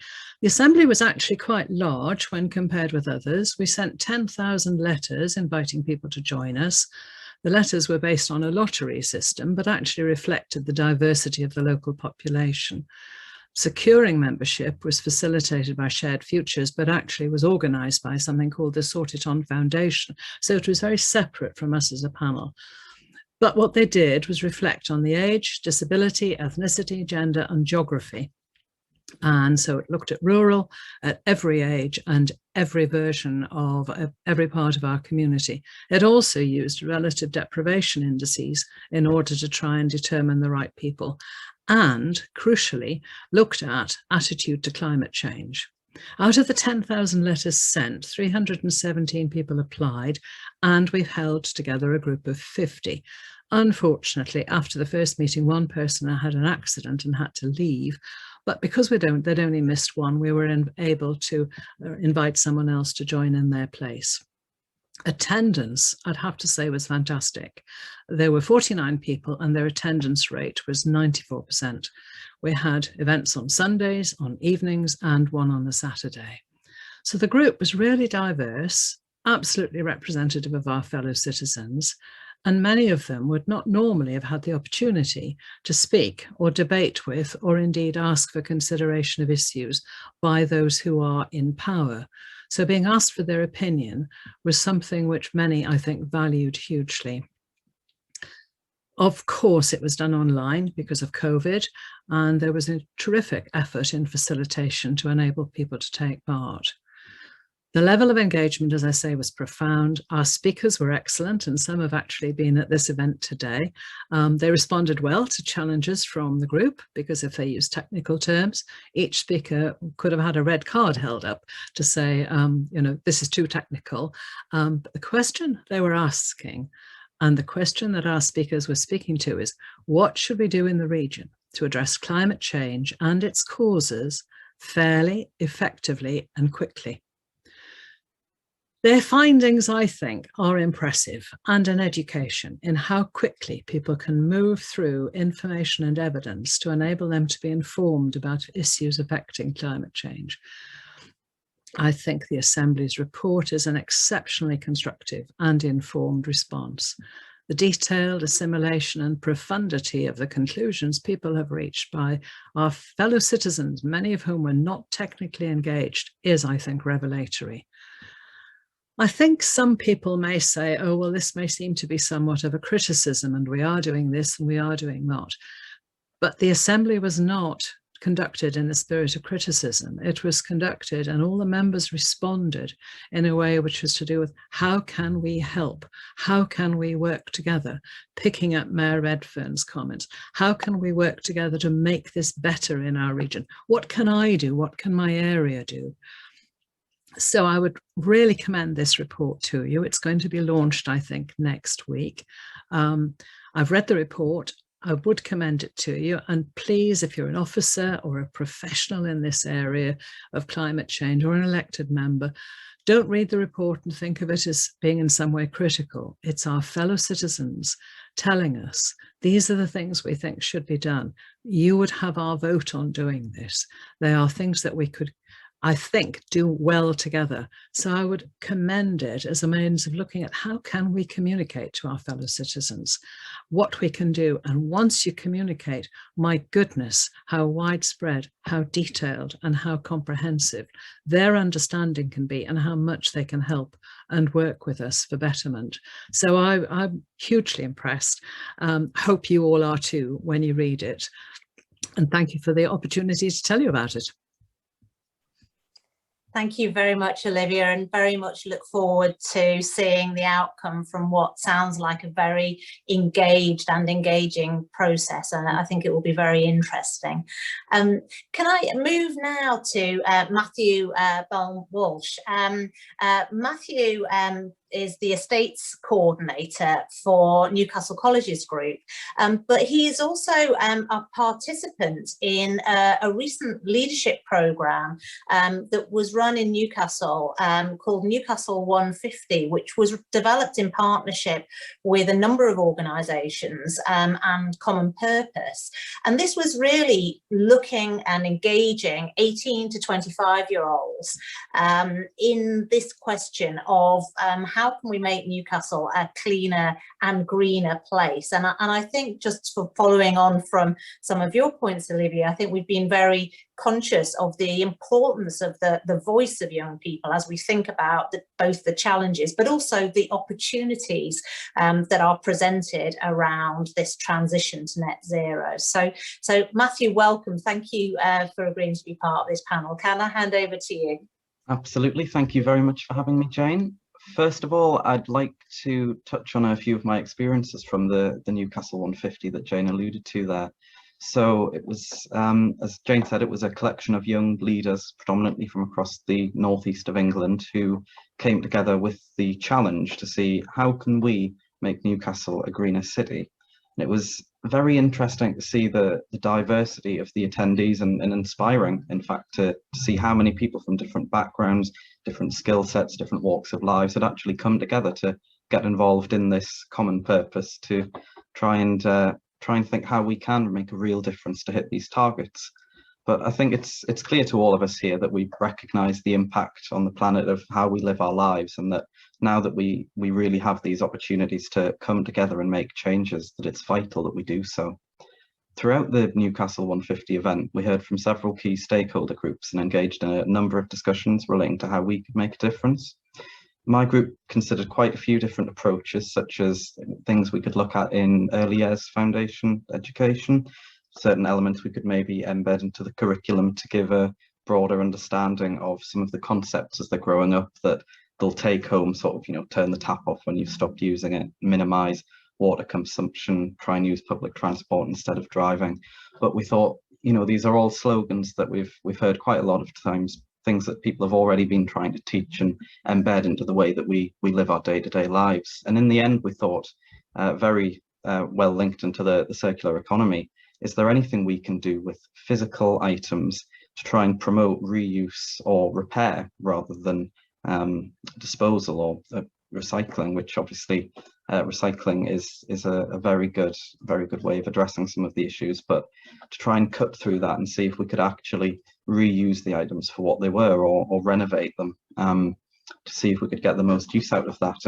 And whilst that's a very broad heading, I realise we thought that building on the skill sets of some of the key stakeholders that we spoke with, how can we get involved on a more direct level to try and make this a reality? So we thought getting in organisations such as the ones we met with to support that with staff potentially and skill sets they have, we could look at setting up recycling centres and reuse centres where we get people in with things they've got from their homes, say toasters, kettles, simple equipment, or even furniture, and then work with skilled professionals who have the skills to repair, to renovate, to improve, or just find some use with these bits of items. And I'll not go on for too long about the conversations we had around that, as we are hoping to continue to meet and push those things forward. But it really got me thinking as well. The main takeaway from the Newcastle 150 was how incredibly smoothly it was all ran, considering it was the first time it had been held online. And I think that really gets me quite well into my next point. I think technology has proved to us all throughout the lockdown how essential it is, how much we rely on it, and how, to be honest, we couldn't have really done our jobs as well had we not had that option to work remotely, those of us who did, and have that time working from home as we needed to. And I think that the answer does lie within technology and how we use that to try and change the world around us. And I think a lot of the younger generation, excuse me, have got some very good ideas with what we can do with that technology. But one of the things that came out of some of the conversations I had with some of my other colleagues and within the group within 150 was that they didn't feel the platform existed, or they didn't have the right support mechanisms to see those ideas come to fruition. I think everyone in attendance will know sometimes how difficult one idea can be to actually make a reality, especially when the individuals having these ideas might not have the technical skills, knowledge, or experience to make those a reality. And I think a lot of the answers potentially lie in unlocking that potential, coming together and providing those platforms to give young people a real space and a real set of help to try and make some of those dreams a reality. Thank you so much for sharing that experience, Matthew. And I was privileged to be on one of the panels that heard some of the proposals from the groups that had been involved, and I think we were just so impressed with, you know, in a very short space of time, the really practical ideas that were coming forward. And I think your point about how do we use technology, but also how collectively we can provide that sort of support and those platforms to allow some of those ideas to come to fruition, as you say, you know, I think is really important and very exciting. So thank you very much for your contribution to the programme and also for sharing that experience today. Can I move on now to Vidya?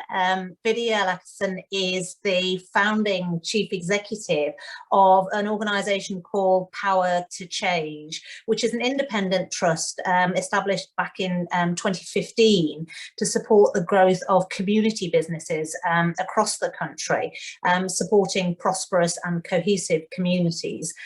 Vidya's got extensive experience from a policy point of view, having worked in many think tanks and for government, both in the UK and also in the US.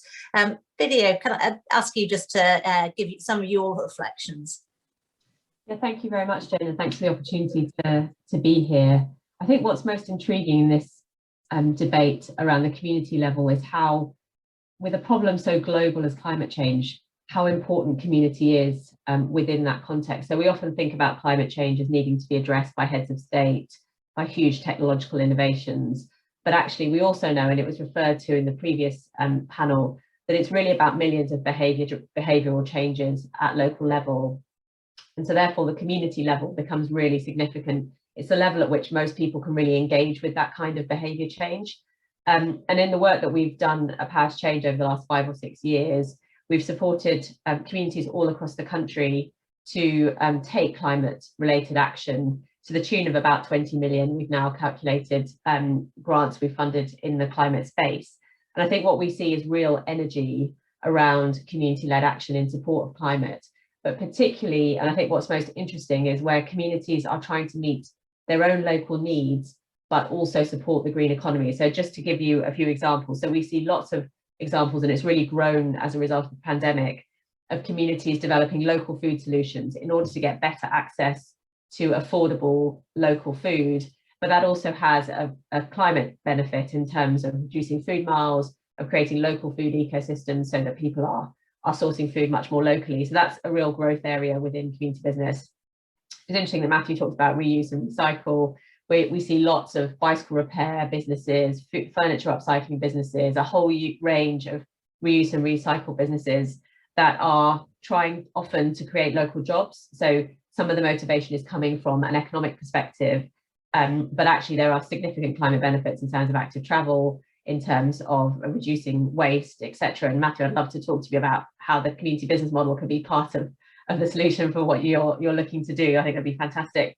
And we also see lots of circular economy approaches in terms of peer-to-peer lending of things. So things like libraries of things. So these are, using the concept of a library, but where people can borrow various different things that they might need occasionally within their local community from the library. So the idea of, rather than just lending to your neighbour, have a library that everyone in the community can share, therefore reducing both costs. So these are often happening in communities of disadvantage. So it makes it a lot cheaper to get hold of your hedge trimmer or whatever you might need on an occasional basis, as well as obviously reducing waste and reducing sort of materiality within the economy. So we're seeing a real growth of these kinds of businesses. And I think what's really exciting for me is that 2/3 of the money we've invested over the last 5 or 6 years has been in the 30% most disadvantaged parts of the country as measured by the IMD. So these are approaches that communities across the country of all kinds are embracing. And so I think there are real opportunities to make this an inclusive agenda, and for climate change and the pursuit of net zero to not be something that we're doing to communities, but something where communities are taking significant control. And I just wanted to raise 3 things that I think are really important in that context. So the first really is thinking about community organisations as strategic partners. So we talked in the previous, in the feedback session, there was lots about partnership, and I suspect that's been a theme throughout the whole conference, but I think it's rare that communities are seen as strategic partners, or community organisations are seen as strategic partners. They're often excluded from those strategic tables where these sorts of conversations happen. So as local authorities in the area and the combined authority have declared a climate emergency, but are you bringing community organisations and strategic partners to the table? I think there are real opportunities through community ownership to enable the green economy to create wealth locally and to fix that wealth locally. So I think there are real opportunities to think about how through community energy, through other kinds of community ownership within the green economy, you can actually support local regeneration and have that sort of win-win for communities. And I think there are real opportunities to really unleash the potential of community and provide funding and support to enable communities to develop the kinds of local solutions that I've described, where they are trying to meet not just the priorities of the green economy, but also other priorities that they have locally, be they jobs, regeneration, etc. So I think it's a really exciting agenda, and there's a lot going on, so there's a lot to build on. Thank you very much, Vidya. And I think really interesting to hear that sort of, I think that kind of connection between global and local, seeing the challenge of climate change and net zero as a global challenge, but the reality of the change that is happening on the ground in communities. And I think also that challenge around, really engaging communities and community organisations as strategic partners. And, I think this discussion, I think, is very much sort of about how we make sure in that thinking about the opportunities of the green economy and the circular economy, we are really engaging people, because it is about the way we live our everyday lives.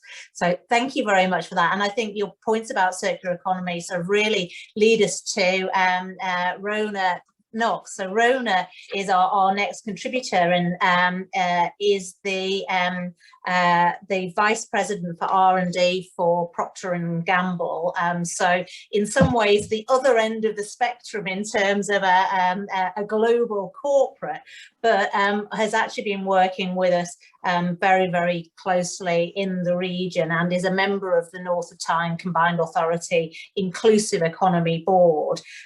Rona has got many years experience of leading global innovation, and was originally from Scotland, so I hope you're not too distressed by the football, Rona, but she's lived in the UK, Belgium, Germany, Singapore, and China, so I think brings a real global perspective as well. So Rona, over to you. Thank you very much, Jane. And actually, I think Vidya set up perfectly that even big global companies like P&G are very focused on enabling individuals to play their part in decarbonisation and leading a more sustainable life. So really, just before we get into that, I did want to touch on making sure that everyone knew who Procter & Gamble was. We're a multinational consumer goods company behind everyday products like Ariel, Flash, Febreze, Oral-B, Gillette, Pantene, and Fairy.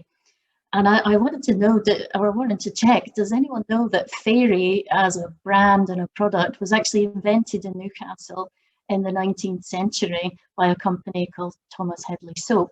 And Procter & Gamble actually acquired that company in 1927. So for me, that's a very lesser known example of the long heritage in the Northeast of fantastic innovation and creativity.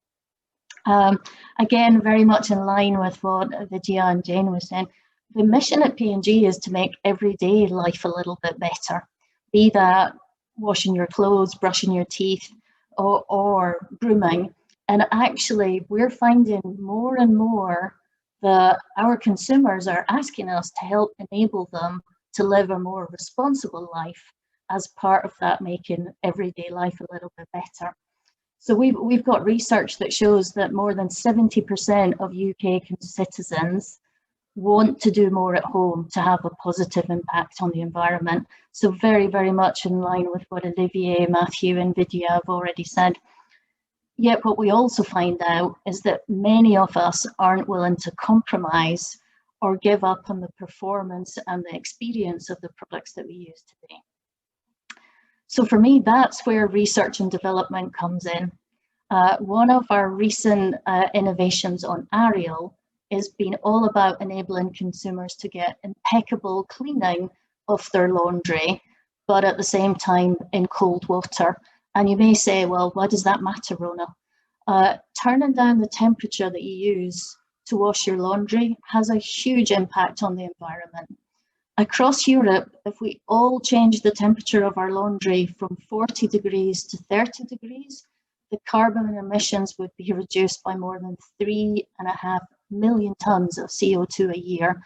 And that's the equivalent of taking 2 million cars off the road every year.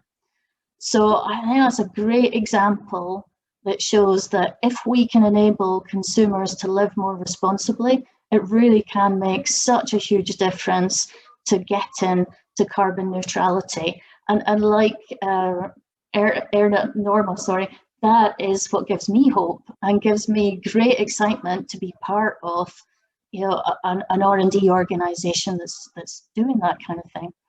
So, it's not easy though. Creating innovation that consumers love and helps them to live a more a more responsible life is quite difficult. Certainly at P&G, we're committed to do that, but we also know that we can't do it on our own. So I was so delighted to hear the outcome of those group sessions that you had that touched on connectivity and collaboration, because absolutely that's key to the success. So I wanted to share one great example of how connectivity and collaboration has actually been coming from the Northeast. The Ariel example that I just told you about that enables consumers to wash in cold, that's enabled by a breakthrough proprietary enzyme. And you know where that was developed? Newcastle University. So Procter & Gamble couldn't do that on our own. It's only through the collaboration with Newcastle University that we've been able to do that. So I certainly believe that the Northeast has all the right partners and breakthrough science for us to take that example that I just shared on Ariel, but to do it in many different industries. So that's why actually Jane talked about the circular economy. About 12 months ago, we set up a program called the ACE Hub. It's a hub to accelerate the circular economy. And that is all about enabling consumers to, or innovating to enable consumers to have responsible consumption by bringing together the companies, the academics, the organizations in the Northeast, who by working together can actually crack those really difficult problems. So I'm very excited about the opportunity of creating a hub like that in the Northeast, not only because I see the global impact it can have on getting to net zero, but I also think it has the opportunity to bring significantly more high value R&D roles to the Northeast and to become a vehicle that can develop those green STEM skills that many of us also talked about before. So that's something that is currently, our ACE Hub is in the demonstration phase at the minute. We're delighted that we've had super support from the North of Tyne Combined Authority to get that off the ground, as well as great partnerships with Newcastle University, Durham University, Northumbria University, the Centre for Process Innovation, the Innovation Super Network, SMEs like Prosamix, Northumbria Water is recently joining us with joining into that. So it's something that is really just getting started, but I think it has huge potential to really harness the partnership, the great science, the creativity and the innovation of the Northeast to make a difference globally, but also to make a difference locally as well. So if there is anyone in the audience who is interested in joining our ACE Hub, please, I'm on LinkedIn, very happy to take connections from that. Thanks very much, Rona. And I think, yeah, that sort of number of organisations who are working together around that hub, I think, is a real illustration of that point around collaboration. And I think the example that you gave around reducing the temperature when we do our washing and the impact of potentially taking 2 million cars off the road is a really really vivid kind of example that shows us the difference that we can make with those relatively small changes, but the innovation that's required to get us there. Yeah. So I'm going to move finally on to Professor Hayley Fowler, who is my colleague at Newcastle University as Professor of Climate Change Impact and Water Resource Systems. But she is also the co-chair of the Newcastle Net Zero Task Force, alongside the leader of Newcastle City Council, Nick Forbes, who we heard from earlier today. Hayley has a huge amount of experience as an academic, but also very much engaging and working with different communities, and has been involved and consulted on extreme weather and climate change in a number of different fora. So can I hand over to you, Hayley? Thanks very much, Jane. Yeah, I'd just like to start really by saying how delighted I am. I've been working in this field for a very, very long time. And certainly as scientists, we've been talking about climate change for a very long time now. I'm delighted to see how seriously this issue is being taken in the Northeast and elsewhere actually now. I'm delighted to see the urgency with which we think we need to act actually, and the collaboration that's happening, and also the innovative ideas and opportunities that seem to be coming out of this meeting as well. So as Jane said, I've been co-chairing the Net Zero Task Force with Nick Forbes. And this really resulted from this declaration of a climate emergency in 2019 by both the City Council, Newcastle University and the NHS Trust. And this has taken a number of key players in Newcastle City and brought them together in one of these collaborative partnerships that seem to be key to actually taking action on climate change and what we've been talking about throughout this meeting, and really brought them together with the main transport operators, main commercial interests, the two universities, as I say, the NHS Trust, the council and the colleges, and brought them together, and we published a climate action plan last September for the city, which included both addressing how we try and reduce our emissions within the city, but also how we're trying to adapt to extreme weather events that are on the way and we see already within that plan. And it's very much, I guess, a moving target in the sense that it's not perfect. It's a first draft. And I think we need to engage with all of you to actually make this better and to move forwards on this, but it's a start. And obviously we're trying to, both within the Newcastle University, who I represent, and within the city as well, meet a target of net zero by 2030. What's clear is that our current emissions are really quite equally split between the housing sector, the commercial sector and the transport sector in Newcastle. And there I'm talking about the emissions that directly come from energy we use within the city. But we also have something called Scope 3 emissions as well, which is something that generally comes from transport into the city from outside the region, or mainly from what we consume. And that really, I think, is highly driven by what many of you have been talking about here, the circular economy. And really, if we can start to reduce our emissions by increasing efficiencies, but also by reusing and recycling, we can start to really reduce those Scope 3 emissions, which aren't included within the Climate Action Plan at the moment, but are a really big contributor, obviously, to emissions, both in the UK and globally and in the local region. I think there's a few key sectors we should be looking at in terms of skills and green growth, and we talked about some of these already, housing, construction, transport, conservation, but also this idea of the circular economy as well. And I also think that we have great expertise in the region in both the net zero agenda in terms of things like offshore wind, the Centre for Energy, smart grids, but also things like smart transport systems, and something that hasn't really come up today, which I would say is around climate resilience and the sort of thing that I do, and thinking about how do we as a society adapt and become more resilient to extreme weather events.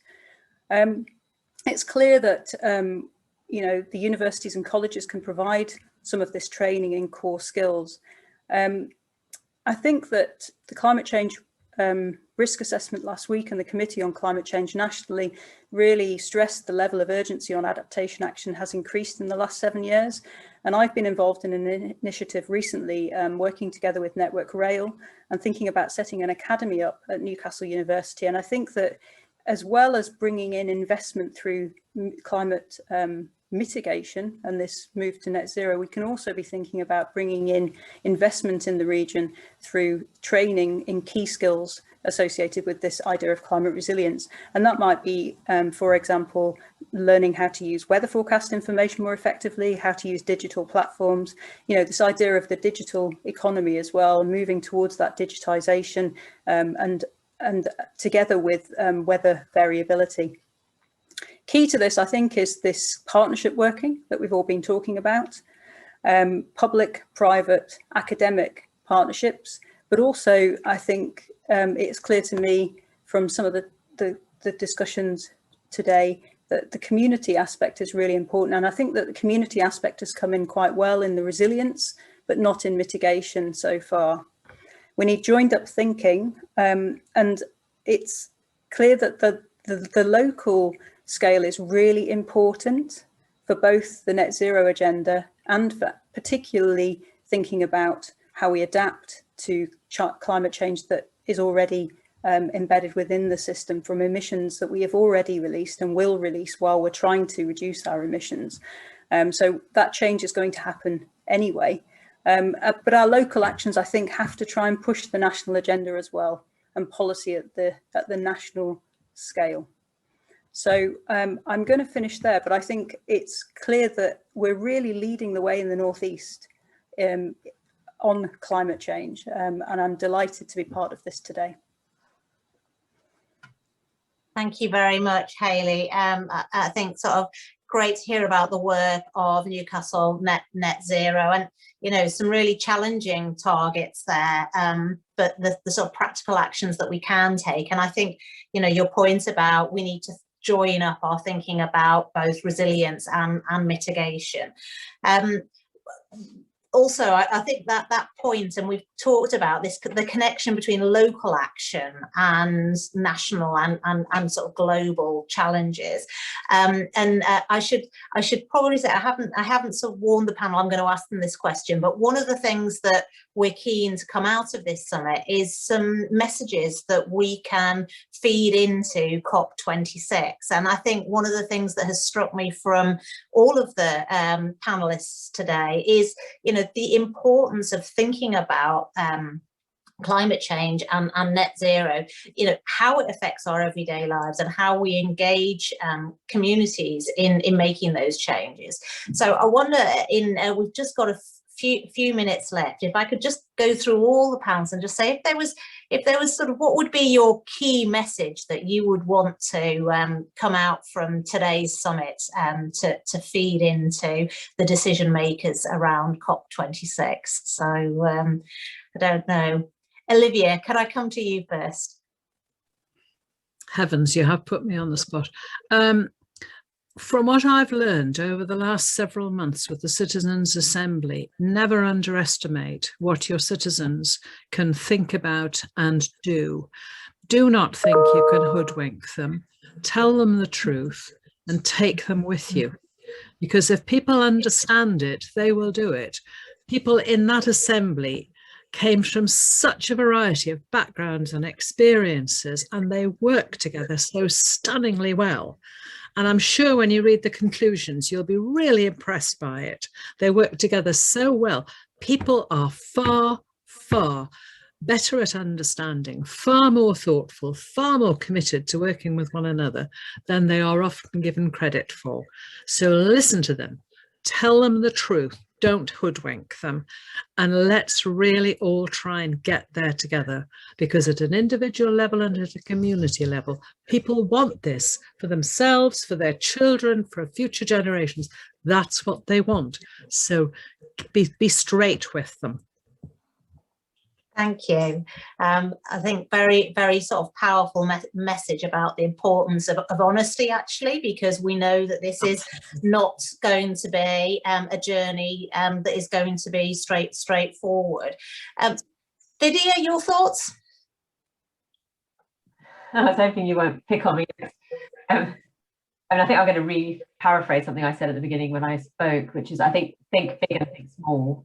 So we're going to achieve change through some really big scale change and some of the really fantastic work that global corporates like Rona's are doing in this space, but we're also going to achieve change through millions of actions of individuals and communities building solutions at a local level. So I think it's that global and local. We've got to keep both perspectives in mind when we think about this journey towards net zero.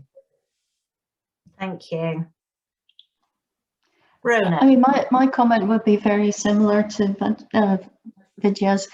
I think action, we want action at the COP26, and action has to come at all those levels, from the big global seismic changes, but it needs to come all the way through to that every single one of us need to play a role to enable such a massive change to happen in the world. So action at all levels would be my request. Thank you very much for that. And Matthew, can I come to you next? Yes, of course. I think for me, the key message lies in collaboration. I think at the end of the day, it's essential that everyone's talking on this issue and that the inclusion is there and that everyone's got the option to give their opinion. And I think for the COP26, especially as Rona mentioned before, I think, yeah, it's just essential. We're not going to get anywhere if things don't change. Action is the way forward.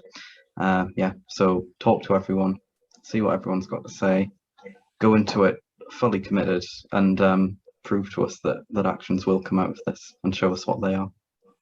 Brilliant, thank you for that. And Hayley, you have the final word on this one. Thanks, Jane. Well, to quote Baroness Brown of the Adaptation Committee last week, she said it was time for the government to stop making plans and to take action. And I think she's quite right. We can't afford to continue on the path we're going with climate change. It's all hot air, it's all rhetoric, and the government do not follow their own hot air, basically, in terms of actions. We need to have increased investment in the net zero agenda, increased investment in adaptation planning. We need to include adaptation within current policies, and we need to stop building housing that's not fit for purpose. We need to stop building new housing in floodplains. We need to really be thinking in a much more joined up way. The government really needs to take this seriously, and I don't think they are, but I'd like them to really think about this in a more serious way. Okay, thank you for that, Hayley. I think some very powerful messages, and thanks to all our panel to responding to that question entirely unprompted. I know there are questions in the chat that we haven't had time to pick up, but I think, you know, from all of the panel members, there is an opportunity to sort of follow up. I know, Olivia, you've updated on the report that's going to be coming out shortly.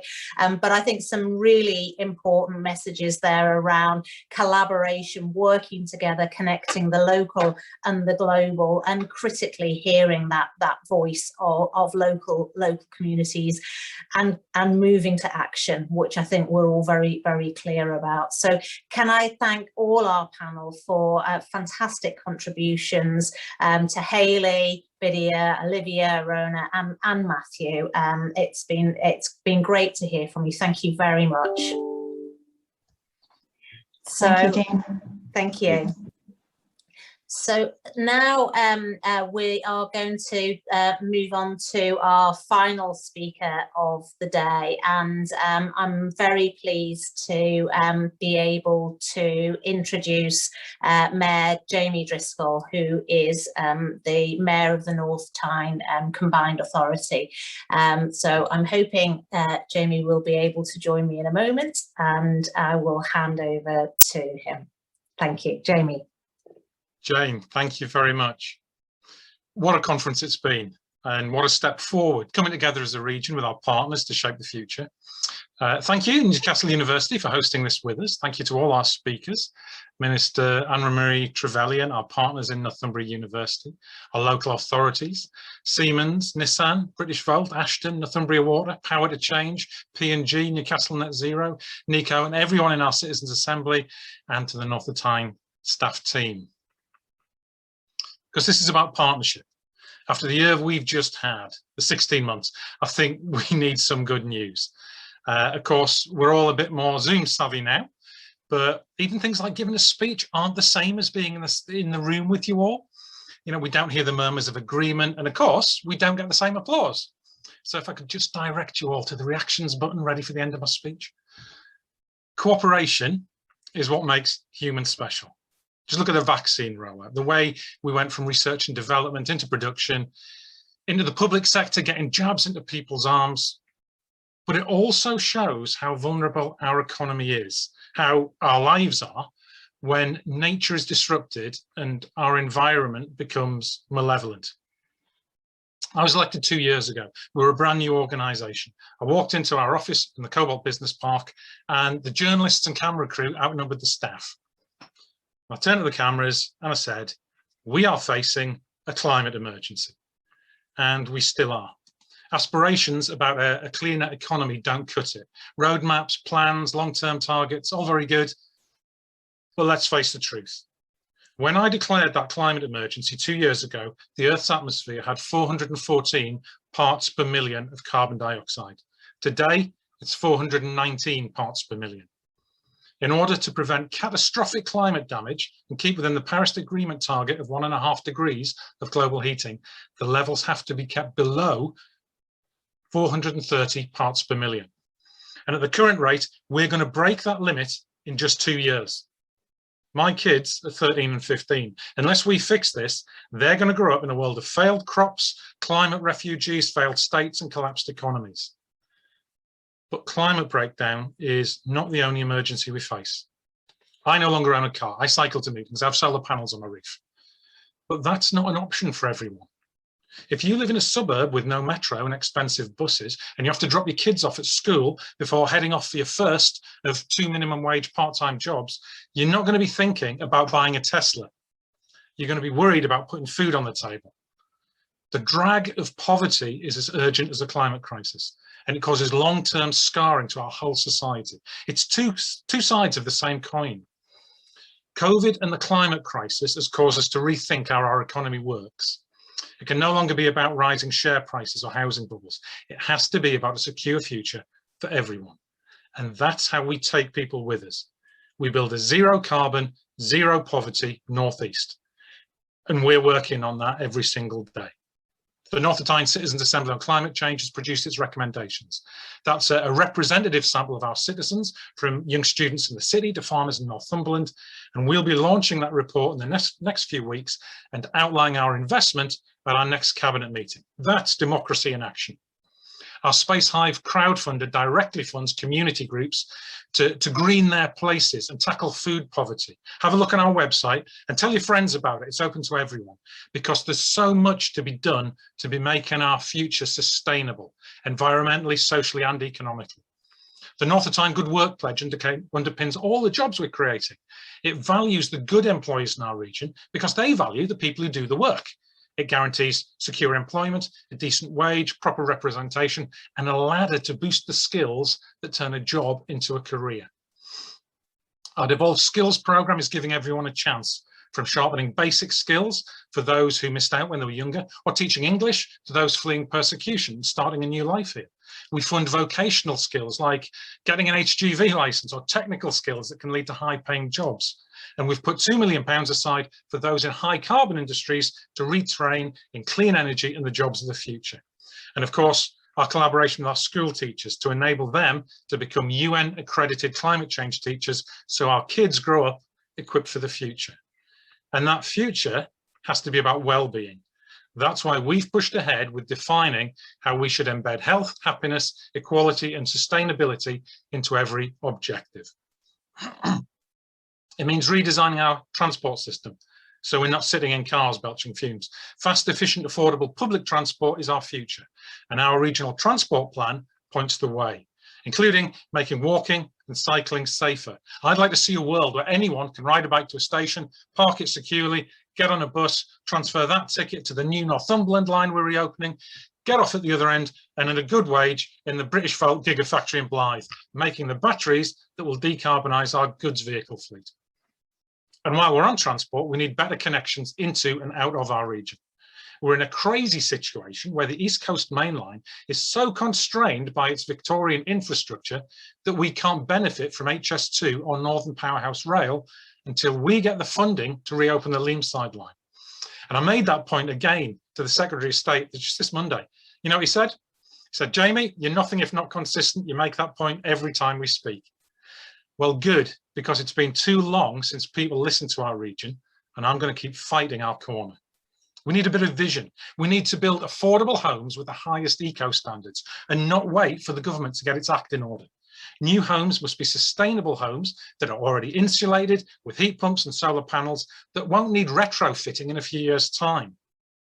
We've got a stunningly beautiful region with rich heritage. Well, these rural assets can improve our quality of life and boost our economy, as well as improving biodiversity and carbon sequestration.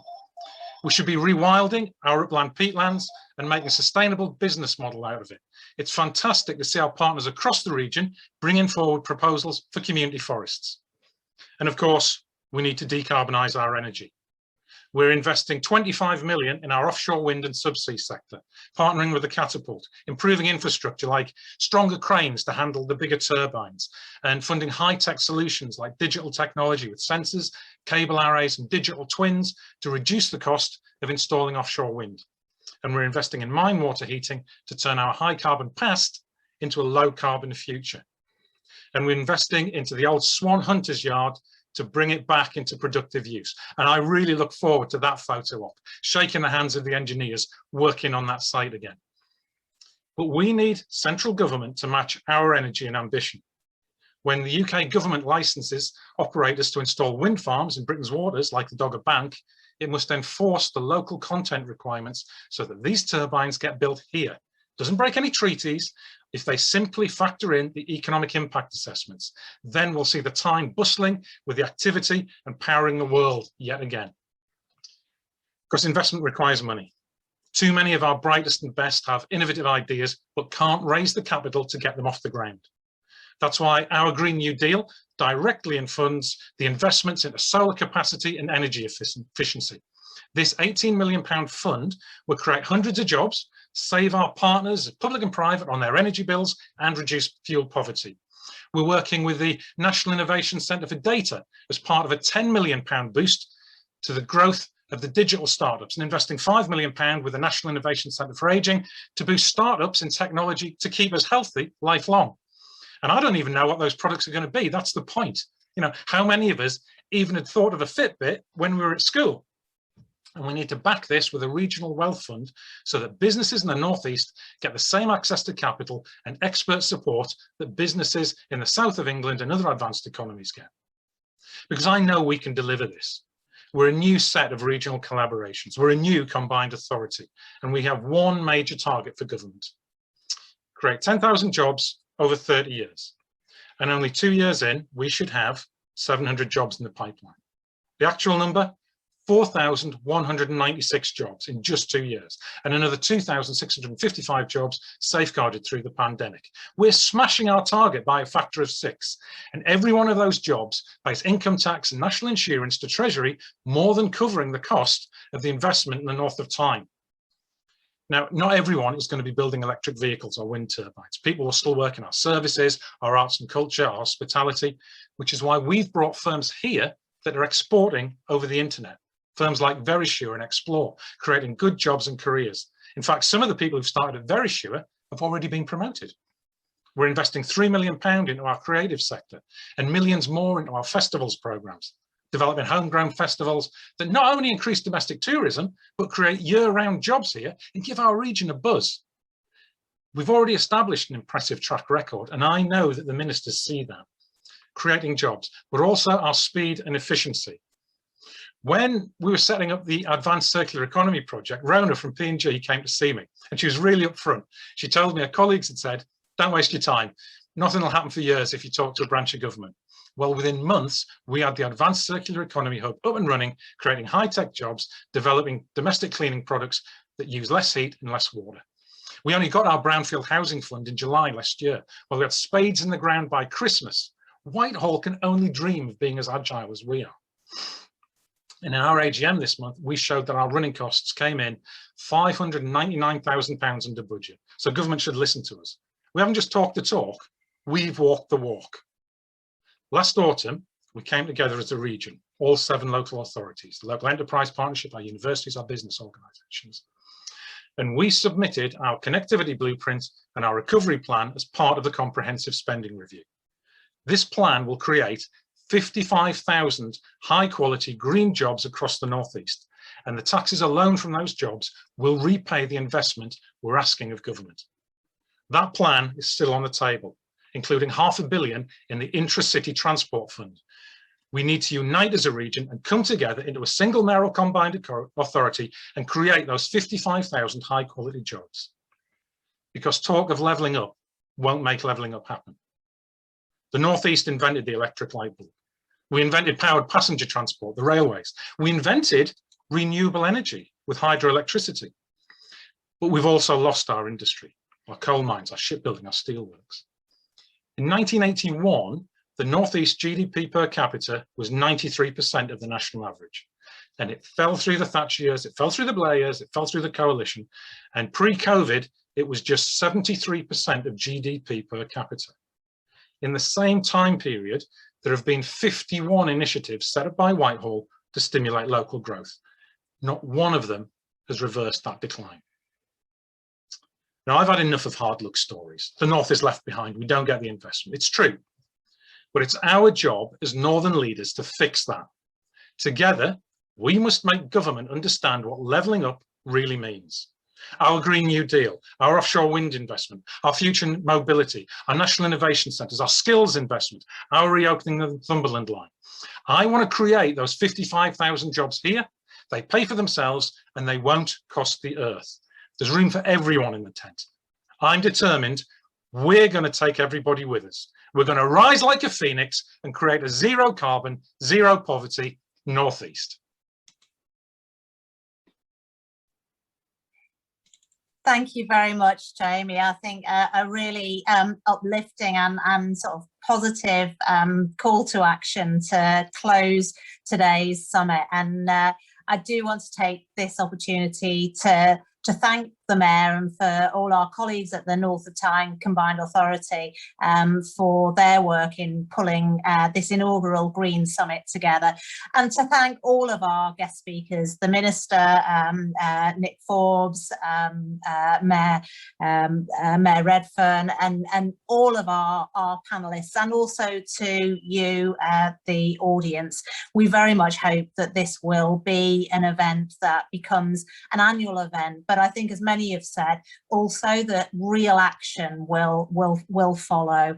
So thank you to all of you, to the teams, as I say, at the North of Tyne, and also at Newcastle University, who've worked so hard to pull this event together. Thank you and goodbye.